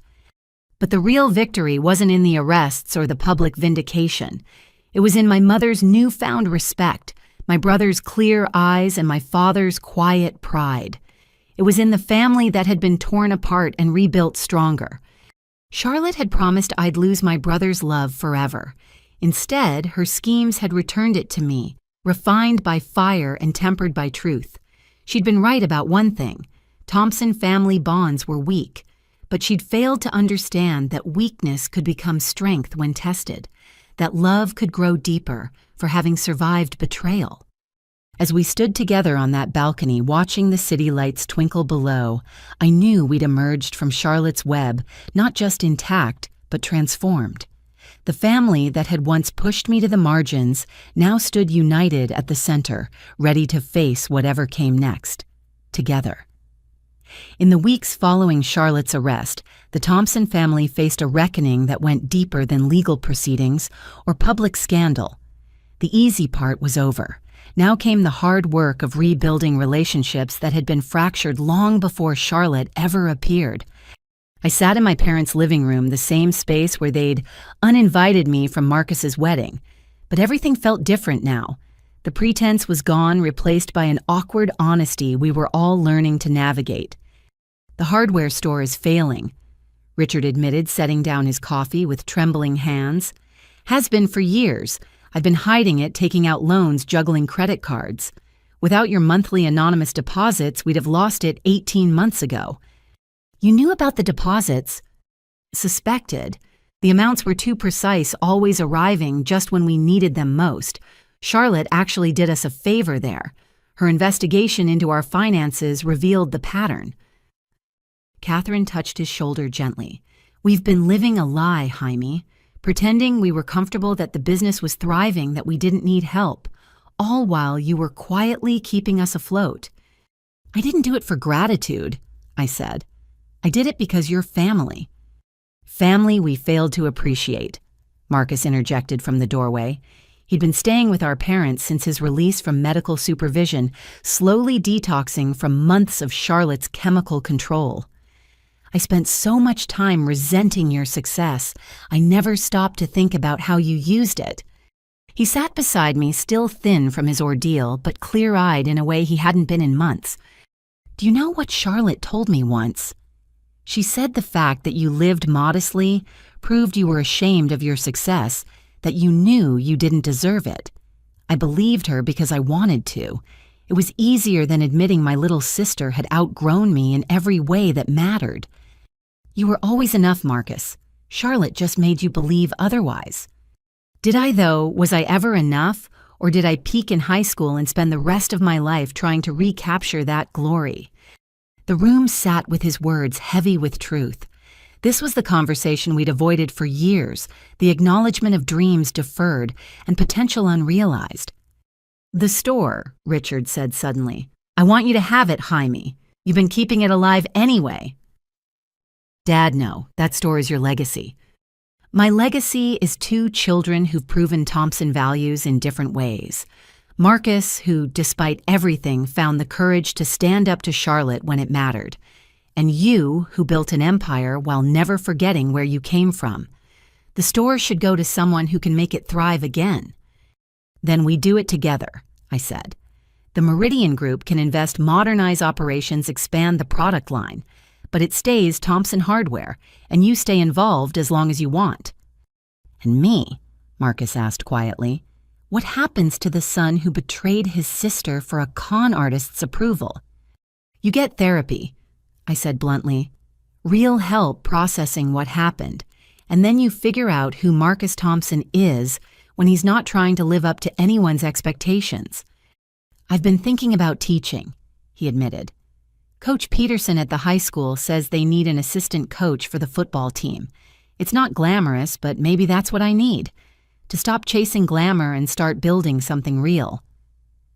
Catherine had been quiet through this exchange, but now she spoke up. I owe you more than an apology, Jaime. I owe you an explanation. When you started succeeding, really succeeding, it held up a mirror to my own choices. I gave up my career for marriage, convinced myself that was noble. But watching you build your empire while I played housewife to a struggling business, I resented you for showing me what I could have been. It's not too late, I said. You still have your real estate license. The Meridian Group needs someone to scout properties for expansion, someone with an eye for potential and deep community connections. You'd trust me with that after everything. We're rebuilding Mom. All of us. That means taking chances on each other. My phone buzzed with a message from our legal team. Charlotte and Victoria had been denied bail deemed flight risks after investigators discovered multiple fake passports. Their trials would begin in 3 months with enough evidence to ensure neither would prey on families again. There's something else, I said, pulling out a folder. Charlotte's victims from other cities. They're struggling to rebuild their businesses, their families. I want to help them, but not through charity. I want to create a venture fund, invest in their recovery. Let them rebuild with dignity. Using Thompson money to fix what the Pembertons broke, Richard mused. There's poetry in that. Not just Thompson money. The FBI's asset forfeiture from Charlotte and Victoria's accounts will seed the fund. They spent years destroying families for profit. Now their ill-gotten gains will rebuild them. Marcus looked at the papers, his business mind engaging for the first time since his fog lifted. You'll need someone to manage it, someone who understands what these families went through, how predators like Charlotte operate. Are you volunteering? Maybe, if you'll have me. I know what it's like to be manipulated, to lose yourself to someone else's agenda. Maybe I can help others find their way back. We spent the rest of the afternoon planning not just the business aspects, but the personal rebuilding our family needed. Therapy sessions, family dinners without pretense, honest conversations about our failures and fears. As evening approached, Grace arrived with Michael and Aunt Helen, the family members who'd stood by me when it mattered. So, Helen said, settling into her favorite chair, are we done pretending Jaime is anything other than the family's greatest success story? "We're done pretending, period," Catherine said. "About success, about failure, about everything we've been too proud to admit." "Good," Helen nodded, "because I have news. I've been diagnosed with early-stage Alzheimer's." The room went silent, this new blow landing on already bruised hearts. "The doctors say I have time, maybe years before it gets bad, but I want to make arrangements now while I can. Jaime, I want you to have my share of the hardware store. And Marcus, I want you to take over my position on the community board. You need to start building something positive in this town." "Helen," I started, but she waved me off. "No protests. You've spent years being the invisible guardian angel. Time to be visible. Own your success, child. Stop apologizing for outgrowing us." "I never outgrew you. I just grew differently." "Beautifully said. Now who's going to pour an old woman some wine and tell me exactly how you caught that horrible Charlotte woman? I want all the delicious details." As we settled in for an evening of storytelling, I realized this was the first honest family gathering we'd had in years. No pretense, no hidden resentments, no careful distance. Just a family that had been tested by fire and chosen to emerge united rather than destroyed. Charlotte had promised to tear us apart. Instead, she'd forced us to confront truths we'd been avoiding for decades. The family reckoning she'd triggered wasn't comfortable, but it was necessary. "You know what's funny?" Marcus said later as we cleaned up dishes together like we had as children. "Charlotte picked our family because she thought our dysfunction made us easy targets. But our dysfunction was just scar tissue over deeper bonds. When she tried to cut us apart, she just reminded us what we were protecting." Still, we were lucky. If you hadn't kept those recordings, if Mom hadn't been suspicious, if you hadn't built an empire that could withstand her attacks, Marcus countered. "Jaime, you saved us. Not just from Charlotte, but from ourselves, from the small, petty people we were becoming." We saved each other. That's what family does. As I drove home that night, I thought about the long road ahead. Charlotte's trial, the foundation's work, the delicate process of rebuilding trust. It wouldn't be easy. Real healing never was. But for the first time in years, I wasn't carrying the weight alone. My family knew who I was, what I'd built, and why I'd hidden it.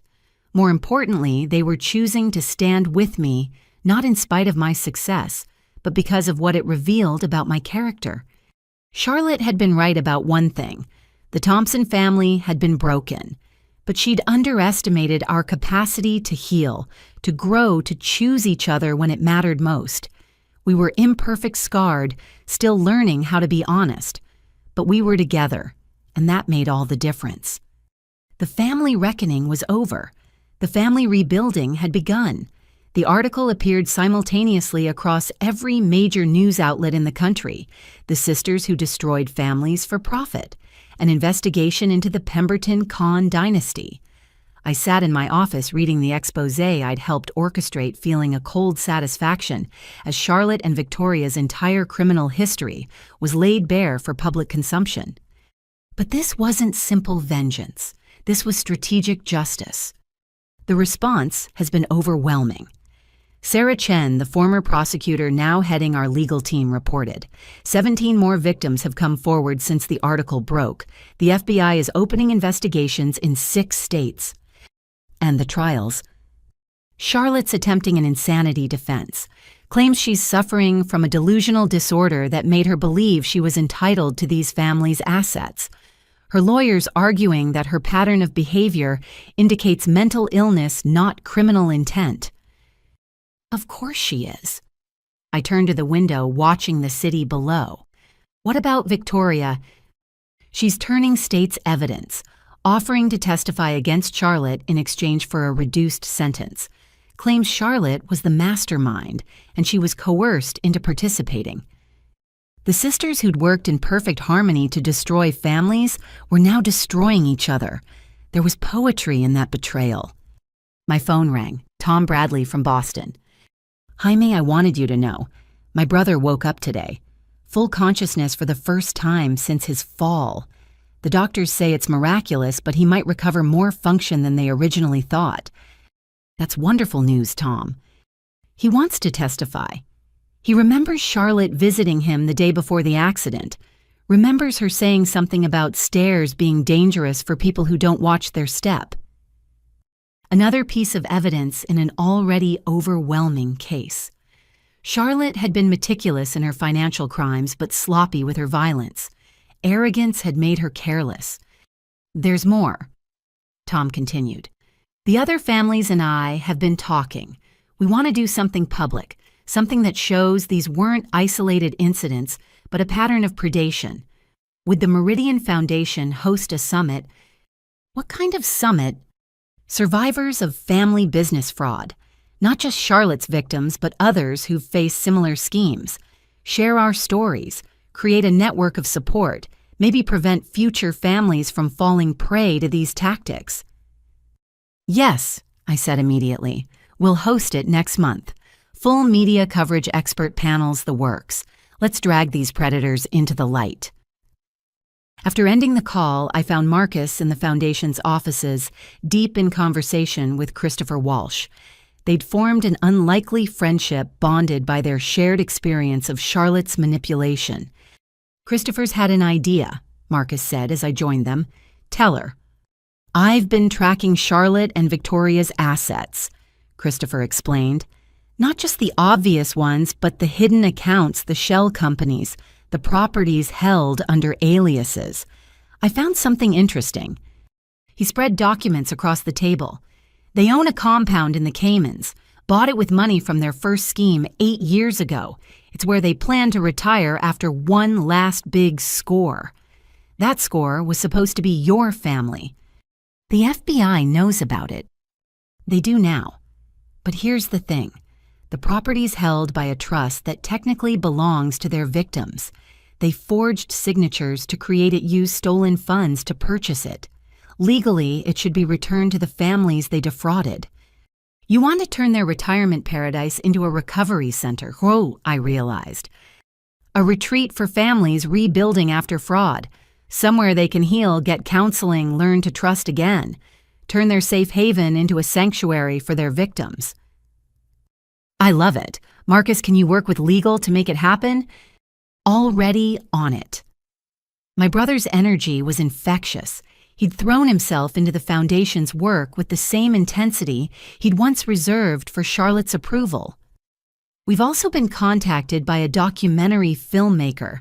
She wants to follow several families through their recovery process, show the long-term impact of financial predation.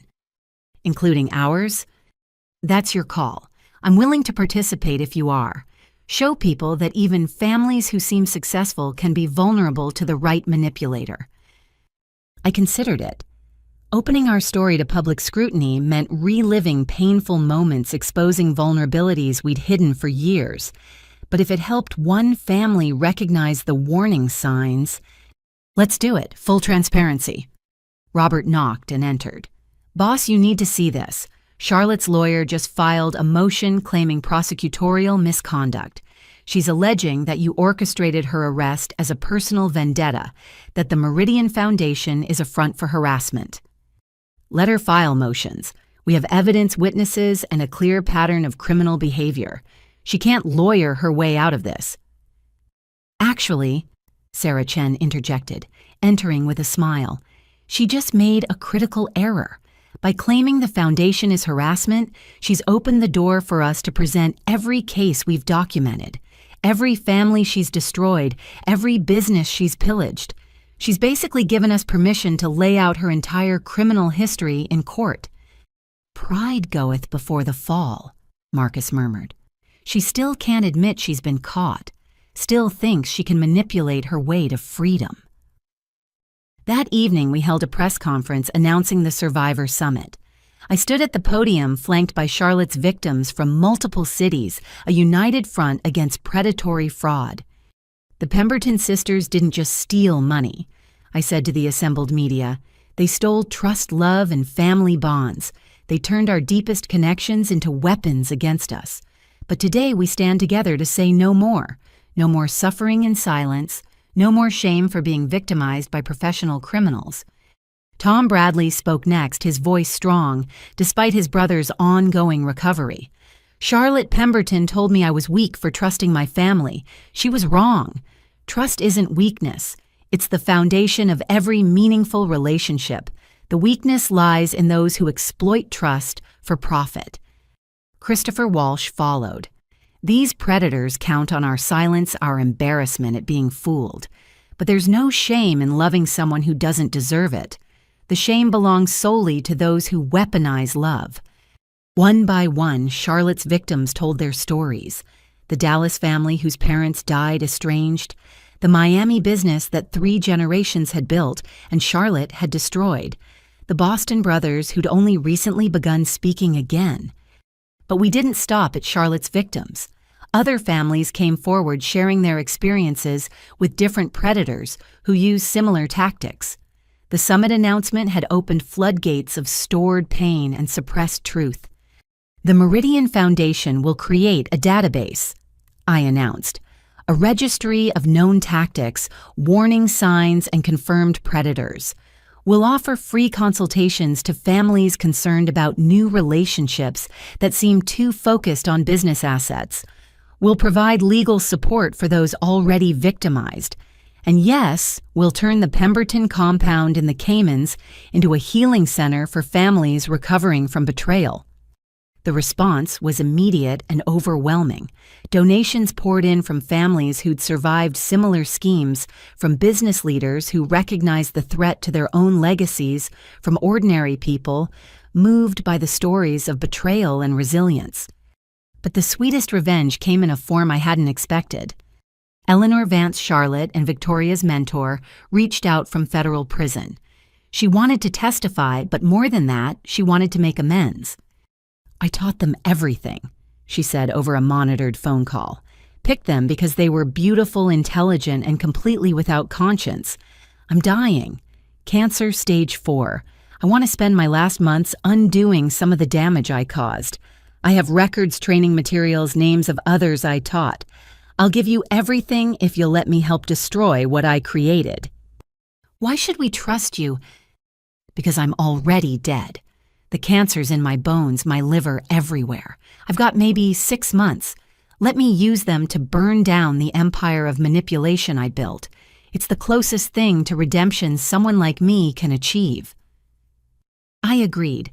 Eleanor's testimony and evidence would ensure Charlotte and Victoria never manipulated another soul. But more importantly, it would expose an entire network of family predators operating across the country. The day before Charlotte's trial began, I visited her in prison. She sat across from me in orange jumpsuit, her perfect facade finally cracked beyond repair. "Come to gloat?" she asked, her voice bitter. "No. I came to tell you that your victims are thriving. Tom's brother is learning to walk again. Christopher's opening a new medical practice. The families you destroyed are rebuilding stronger than before. You failed, Charlotte. Not just in your scheme against us, but in your fundamental understanding of family bonds. Spare me the philosophy lesson. You got lucky." "No, I got loved. By parents who eventually chose truth over comfort. By a brother who found courage when it mattered. By extended family who rallied when threatened. That's what you never understood. Real families bend but don't break. You tried to shatter us, but you just revealed our strength." "I'll get out. Victoria's testimony won't be enough. I'll claim coercion, manipulation, mental illness. I'll walk free and disappear, start again somewhere else. With what resources your accounts are frozen, your assets seized. Your network's been exposed, your methods documented. Even if you somehow escaped conviction, where would you go? Who would trust Charlotte Pemberton now?" She leaned back, the reality finally sinking in. "You've destroyed everything." "No, you destroyed everything, including yourself. I just made sure everyone could see it happening." As I left the prison, I felt the cold satisfaction warm into something healthier. This wasn't about revenge anymore. It was about prevention, protection, and healing. Charlotte and Victoria would face justice. But more importantly, future predators would think twice before targeting family businesses. The revenge served cold had become a foundation, served strong, built on the ruins of the Pemberton sisters' cruel empire. They'd sought to profit from family destruction. Instead, they'd sparked a movement of family protection that would outlast their prison sentences and outlive their legacy. Sometimes the best revenge isn't destroying your enemies. It's building something beautiful from the wreckage they created, something that ensures no one else suffers as you did. Charlotte had taught us all valuable lessons about vulnerability and trust. Now we were teaching others how to protect both without losing either. The summit was scheduled for next month. The documentary would begin filming next week. The Cayman compound sale would close by year's end. Piece by piece, we were transforming Charlotte's weapons into tools for healing. She'd served her revenge hot, passionate, and cruel. We served ours cold, calculated, and constructive. In the end, ours would last longer and matter more. Charlotte Pemberton would be remembered not for the families she destroyed, but for the movement she inadvertently created, one that would protect families for generations to come. 6 months after Charlotte's conviction spring had come early to the city, I stood in the renovated Thompson Hardware watching Marcus teach a young employee how to properly mix paint. The store that had struggled for years was now thriving, modernized, but still maintaining its neighborhood charm. "Looking good," Catherine said, joining me by the new coffee bar we'd installed.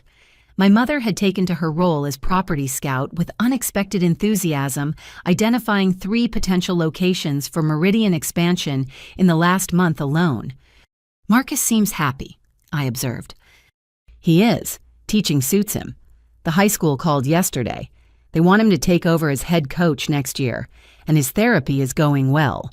Dr. Patterson says he's made remarkable progress processing everything." We watched in comfortable silence as customers streamed in and out. The store had become more than just hardware. It was a community hub where neighbors gathered, problems were solved, and connections were made. "I have news," Catherine said eventually. "The documentary aired last night. The filmmaker called. It's already been picked up for international distribution.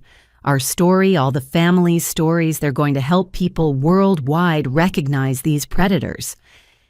"Have you watched it?" "With your father. We cried through most of it. Seeing everything laid out, the pain we caused you, the way you protected us anyway." "Jaime, I don't know if I've said this enough, but I'm proud of you. Not for the business empire, but for staying kind when we gave you every reason not to." Before I could respond, the door chimed. Christopher Walsh entered with a woman I recognized from photos. His sister Diana, also a doctor. "Jaime, perfect timing. Diana just accepted the position at the medical center. She'll be running the new trauma unit." "Welcome to the city," I said, shaking her hand. "Christopher's told me wonderful things about your work. He's told me amazing things about yours. The work the foundation is doing, it's revolutionary. I'd love to get involved, especially with the psychological support aspects." As we discussed possibilities, I noticed Marcus heading our way with someone else. Sarah Chen from the high school, the English teacher who'd been helping with his coaching certification. "Jaime, Mom, you remember Sarah?" "Of course. How's the team looking for next season?" "Promising." Sarah smiled, and I caught the way she looked at Marcus. "Your brother's made a real difference. The boys respect him, trust him. He's teaching them about more than football." "Just trying to help them avoid my mistakes," Marcus said modestly. "Learn early that real strength isn't about dominating others or seeking approval. It's about knowing who you are and protecting what matters." The door chimed again. This time it was Grace, practically glowing. I passed the boards. "I'm officially Dr. Grace Thompson." The store erupted in congratulations. Richard emerged from the back office to hug his niece, tears in his eyes. The family that had once been fragmented by secrets and resentment now celebrated openly, genuinely. "We need champagne," Catherine declared. "Jaime, that wine shop you acquired last month delivers right." As she made the call, I stepped outside for air. The street that had seemed so ordinary growing up now housed one of my hotels, 2 of my restaurants, and the flagship store of what would become a Thompson Hardware chain. but more than business success, it represented transformation. Penny for your thoughts. I turned to find David Kim, the entrepreneur I'd met at last year's gala. We'd been dating for 3 months, taking things slow building on friendship first. Just thinking about how much can change in a year. Good changes, I hope. The best kind, painful but necessary, like surgery that saves your life. He took my hand, a gesture that still felt new and wonderful. Speaking of changes, I have a proposal. Not that kind, he added quickly, seeing my expression. A business proposal. My tech company's developing an app to help small businesses identify potential fraud. I'd like the Meridian Foundation as a partner. I'll have Marcus review it. He's become our resident expert on predatory tactics. From victim to protector, that's quite a transformation. We're all transformed. Charlotte intended to destroy us, but she just revealed who we really were underneath the dysfunction. We stood together watching the neighborhood bustle with life. The old barber shop where Mr. Peterson still gave $5 haircuts. The bakery that had made my birthday cakes for 30 years. The families who'd known me since childhood now proud of their local success story instead of resentful. The prosecutor called today, David said. Victoria was sentenced, 15 years possibility of parole in 10 if she cooperates with ongoing investigations. And Charlotte, life without parole. The murder charge from Boston sealed it. Eleanor Vance's testimony was devastating. I felt no satisfaction in the severity of her sentence, just relief that she couldn't hurt anyone else. The real victory wasn't in her punishment, but in what we'd built from the wreckage she'd created. There's something else, David said, pulling out an envelope. This came to my office addressed to you. No return address, but the postmark is from the federal prison where Eleanor Vance is serving. Inside was a handwritten letter and a flash drive. Dear Ms. Thompson. The letter read, I'm dying faster than expected. Weeks, not months. Enclosed is everything. Every technique I taught, every predator I trained, every family they targeted. 23 years of destruction documented. Use it to save others. Consider it my confession and my only possible atonement. Eleanor Vance. This could help hundreds of families, I breathed. Thousands, David corrected. With the right systems in place, this information could prevent countless schemes. We returned to the store to find an impromptu celebration in full swing. The champagne had arrived, and neighbors had gathered to toast Grace's success. Marcus was deep in conversation with potential investors for the hardware chain expansion. Catherine was showing property photos to interested entrepreneurs. Richard held court at the coffee bar, sharing stories of the store's history with newcomers who'd never heard them. Hey, everyone, Grace called out, raising her glass. A year ago, Charlotte Pemberton tried to destroy this family. She thought our bonds were weak, our loyalty conditional, our love transactional. She was wrong about everything except one thing. We were broken. But you know what? Broken things can be rebuilt stronger. Scars show where we've healed. And this family, we're titanium now. To titanium families, someone shouted and we all drank. As the party continued, I found myself in the back office where I'd once done homework while Dad tallied receipts. The same desk, the same lamp, but everything else transformed. Marcus found me there, hiding from your own party. Just thinking, a year ago you were about to marry Charlotte. I was alone hiding my success, convinced the family would never accept me. Now I'm free, you're visible, and the family's closer than ever. Funny how the worst thing that happened to us became the best thing. Charlotte wasn't the worst thing. Our silence was. Our pretenses, our assumptions, our inability to see each other clearly. She just forced us to drop the masks. Think you'll ever trust as easily again? No, but I don't think trust should be easy. It should be earned, tested, proven. What we have now, this harder-won trust, it's worth more because we know its value. Sarah appeared in the doorway.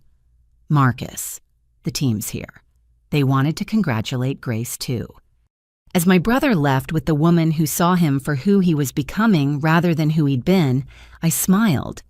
Love had found him again quietly without fanfare or manipulation, the real kind that grew slowly from friendship and respect. My phone buzzed, a message from the Survivor Summit Planning Committee. Registration has exceeded capacity, requesting permission to expand to a week-long conference. Families need this. Please advise. Expand it, I typed back, as big as it needs to be. The new beginning wasn't just ours. It belonged to every family learning to rebuild after betrayal, every business owner recognizing predatory tactics, every sibling choosing reconciliation over resentment. Outside, the party had spilled onto the sidewalk. Music played from the hardware store's new sound system. Children ran between adults' legs while their parents discussed community improvements. Marcus was introducing his football team to Christopher's medical colleagues. Catherine and Helen debated real estate trends with David's tech partners. And at the center of it all, Thompson Hardware stood renewed, no longer just a family business, but a symbol of what families could survive and become. Charlotte Pemberton had arrived in our lives like a hurricane threatening to destroy everything we'd built. Instead, she'd cleared away the deadwood, revealed the strong foundations, and given us the chance to build something better. The new beginning was messy, complicated sometimes, painful, but it was real. It was ours, and it was beautiful in its imperfection. We were a family that had faced the worst and chosen to become our best. Not in spite of what we'd endured, but because of what it taught us about the strength hidden in our bonds. As David found me and pulled me back to the celebration, I took one last look at the office, where I'd learned to count change and balance books. Tomorrow there would be new challenges, new threats to face, new families to protect. But tonight we celebrated survival and transformation. Tonight we were exactly where we belonged, together, grateful and ready for whatever came next. The new beginning had begun. 1 year later, Evergreen Estates bloomed with the kind of perfect June weather that made every bride grateful. But this wasn't just any wedding. It was mine, though nothing about it resembled the ostentatious display Charlotte had planned for herself in this very venue. "You sure about this?" Marcus asked, adjusting his boutonniere in the groom's sweet mirror. As my man of honor, he'd insisted on breaking tradition. Small ceremony family, only no media. "The media can cover the foundation's anniversary gala next month. Today is just for us." Sarah popped her head in radiant in her bridesmaid dress. She and Marcus had been engaged for 3 months planning a fall wedding at the hardware store. 5 minutes, Jaime. David's already at the altar, looking nervous. "He's marrying into the Thompson family. He should be nervous," Marcus joked, but his eyes were warm. As Sarah left, my brother turned serious. "I need to say something. A year ago, I stood in this same room with Charlotte, convinced I was living my best life. I was drugged, deluded, and destroying the most important relationships I had.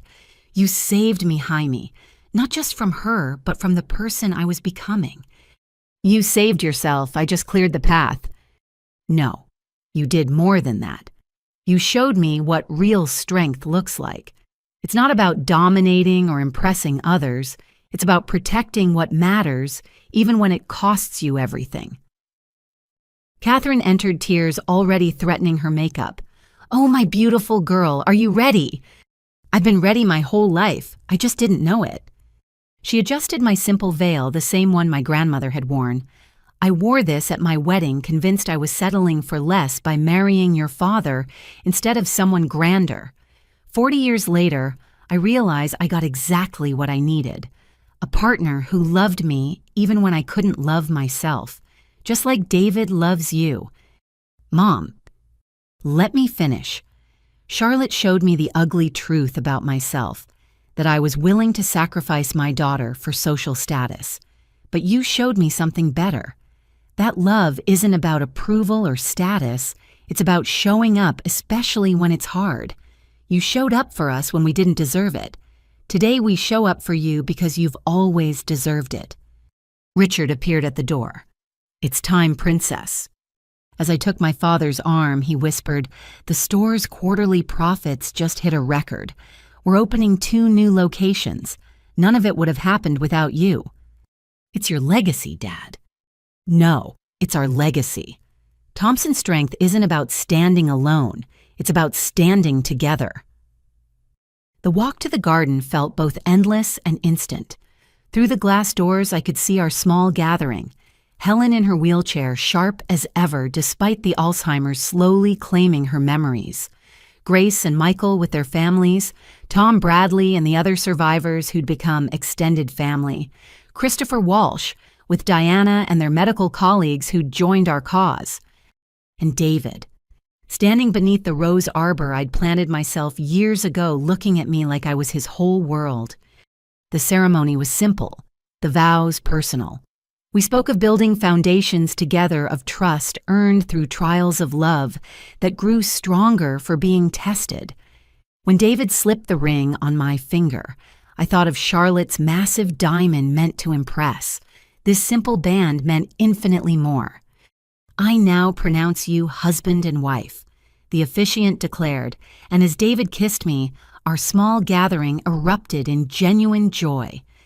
The reception was held in the same pavilion where Charlotte had planned her elaborate fraud, but we'd transformed it into something warm and real. Mason jar centerpieces held wildflowers from the hardware store's new garden center. The menu featured comfort foods from our family recipes. Instead of a DJ, Marcus's football team had formed a surprisingly good band. Ladies and gentlemen, Marcus announced during toasts, a year and a half ago, a predator tried to destroy our family. She thought our bonds were weak, our love conditional. She was wrong, but she did us one favor. She forced us to stop pretending and start being real with each other. Today we celebrate not just Jaime and David's marriage, but the family we've become. Tom Bradley stood next, to the woman who stopped Charlotte Pemberton and saved countless families from similar fates. But more than that, to the friend who showed us that survival isn't enough. We deserve to thrive. Christopher Walsh raised his glass. Charlotte took 2 years of my life, but losing her led me here to real community and purpose. Sometimes the worst things that happen to us clear the path for the best. As the toasts continued, I noticed Eleanor Hastings directing the service staff with quiet efficiency. She'd become more than an event planner. She was now the Foundation's Director of Family Services, helping other businesses recognize and resist predatory tactics. "Attention, everyone," Grace called out. "Before we continue celebrating, Jaime has an announcement." I stood David's hand in mine. "Thank you all for being here, for being family in every way that matters. Today marks not just our wedding, but another milestone. The Meridian Foundation has officially helped its 100th family recover from predatory fraud. The Survivor Network now spans 15 states, and with the evidence Eleanor Vance provided before her death, we've prevented over 300 potential schemes." Applause filled the pavilion, but I wasn't finished. Charlotte Pemberton thought she could destroy us by exposing our weaknesses. Instead, she revealed our strength. Every person here has chosen to transform pain into purpose, survival into service. That's the true victory. Not her imprisonment, but our collective refusal to let predators win. Speaking of victories, David added, "We have one more announcement. The Cayman Compound Rehabilitation Center opened last week. The first families are already arriving for healing retreats. Charlotte's Paradise has become a sanctuary for her victims." Helen wheeled herself forward. "I may be losing my memories, but I'll never forget this truth. Family isn't about blood or marriage certificates. It's about choosing each other, especially when it's hard. Charlotte tried to use that against us. Instead, she taught us just how powerful that choice could be." As the celebration continued into the evening, I found myself on the same balcony where Marcus and I had reconciled after Charlotte's arrest. The city sparkled below, full of families and businesses and dreams that would now be a little safer because of what we'd built from our pain. "No regrets?" David asked, joining me. "About what?" "The simple wedding. You could have had something grand, shown the world the empire you built." I did show the world. Every family we protect, every predator we expose, every survivor who finds strength to rebuild. That's my empire. This, I gestured to our intimate reception. This is my heart. Marcus and Sarah joined us, followed by my parents and the friends who'd become family. To think, Catherine mused, Charlotte wanted us to toast her marriage with champagne in this very spot. Instead, we're toasting her defeat with honest joy. We're not toasting her at all, I corrected gently. Tonight is about us, our future, our choices. Charlotte is the past. A lesson learned, a disaster survived. This is about what comes next. What has come next? Sarah asked. Life, Marcus said simply. Real, messy, beautiful life. Teaching kids, running businesses, protecting families, loving each other. The things Charlotte never understood were valuable. As if on cue, the band started playing At Last by Etta James. David pulled me onto the dance floor and soon everyone was dancing. Richard spun Catherine like they were newlyweds. Marcus held Sarah close, whispering something that made her laugh. Grace danced with her husband while their children ran between the couples. This was the true victory. Not the money recovered or the criminals imprisoned, but this. A family dancing at a wedding, celebrating love without pretense, trusting without fear. We'd been broken and rebuilt ourselves stronger. We'd faced betrayal and chosen forgiveness. We discovered that the very bonds Charlotte tried to weaponize were actually our greatest armor. Thank you, I whispered to David as we swayed together. For what? For seeing me when I was still hiding, for loving me through the chaos, for understanding that marrying me meant marrying this whole complicated, wonderful family. Thank you, he replied, for showing me that real love doesn't demand you become smaller to fit into someone else's life. It creates space for you to become everything you're meant to be. The song ended, but we kept dancing. Around us, our family, blood and chosen, continued celebrating. Tomorrow there would be new challenges. The Foundation's work was far from over. Predators like Charlotte still hunted for vulnerable families. The documentary's success meant more victims reaching out daily. But tonight in the garden where Charlotte had planned her greatest deception, we celebrated truth. In the venue she'd marked for conquest, we reveled in genuine connection. The woman who'd tried to steal our joy had instead multiplied it, creating a network of survivors who refused to let shame silence them or fear define them. I love you, Mrs. Kim, David murmured. I love you too. Thank you for being patient while I learned to stop hiding. You were never hiding, he said. You were building foundations. Now we build the rest together. As the stars came out over Evergreen Estates, I thought about the girl who'd washed dishes dreaming of something more. She'd built an empire, yes, but more importantly, she'd built a family that could weather any storm. Charlotte had been that storm, and we'd not only survived, but flourished. The band played on, the laughter continued, and love filled every corner of the space Charlotte had tried to poison. The $65,000 deposit I'd given Marcus for his wedding. It had been spent on this night after all, just not the way anyone had expected. Instead of funding a fraud, it had helped fund a movement. Instead of enabling a predator, it had empowered survivors. The true victory wasn't in defeating Charlotte Pemberton. It was in refusing to become her, choosing love over manipulation, trust over suspicion, family over fortune. We'd won not by playing her game, but by changing the rules entirely. As David spun me one last time, I caught sight of our reflection in the pavilion windows. A woman who'd learned to stand in her own light, a man who loved her for it, a family that had chosen truth over comfort. Charlotte had promised to give Marcus the wedding of the century. In her defeat, she'd given us all something better. A future built on honesty, protected by love, and strengthened by the very bonds she'd tried to break. The wedding was ending, but our story, the real story of families protecting each other's survivors, finding strength and love, conquering manipulation, was just beginning. "Ready to go?" David asked as the evening wound down. "Ready," I said, taking his hand. We walked toward our future together, leaving the past where it belonged, transformed from pain into purpose, from betrayal into blessing. The true victory was complete not in Charlotte's downfall, but in our rise from the ashes she'd tried to create.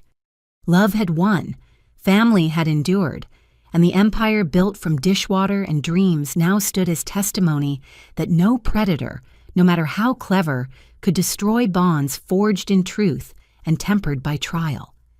The Thompson family had survived Charlotte Pemberton. More importantly, we'd survived ourselves, emerging not unscathed, but undefeated. That was the victory that mattered, the one she never saw coming and could never understand.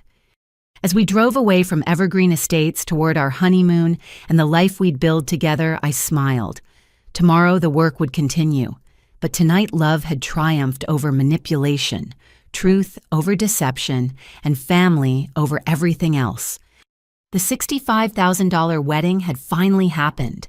It just celebrated a different union than anyone had imagined.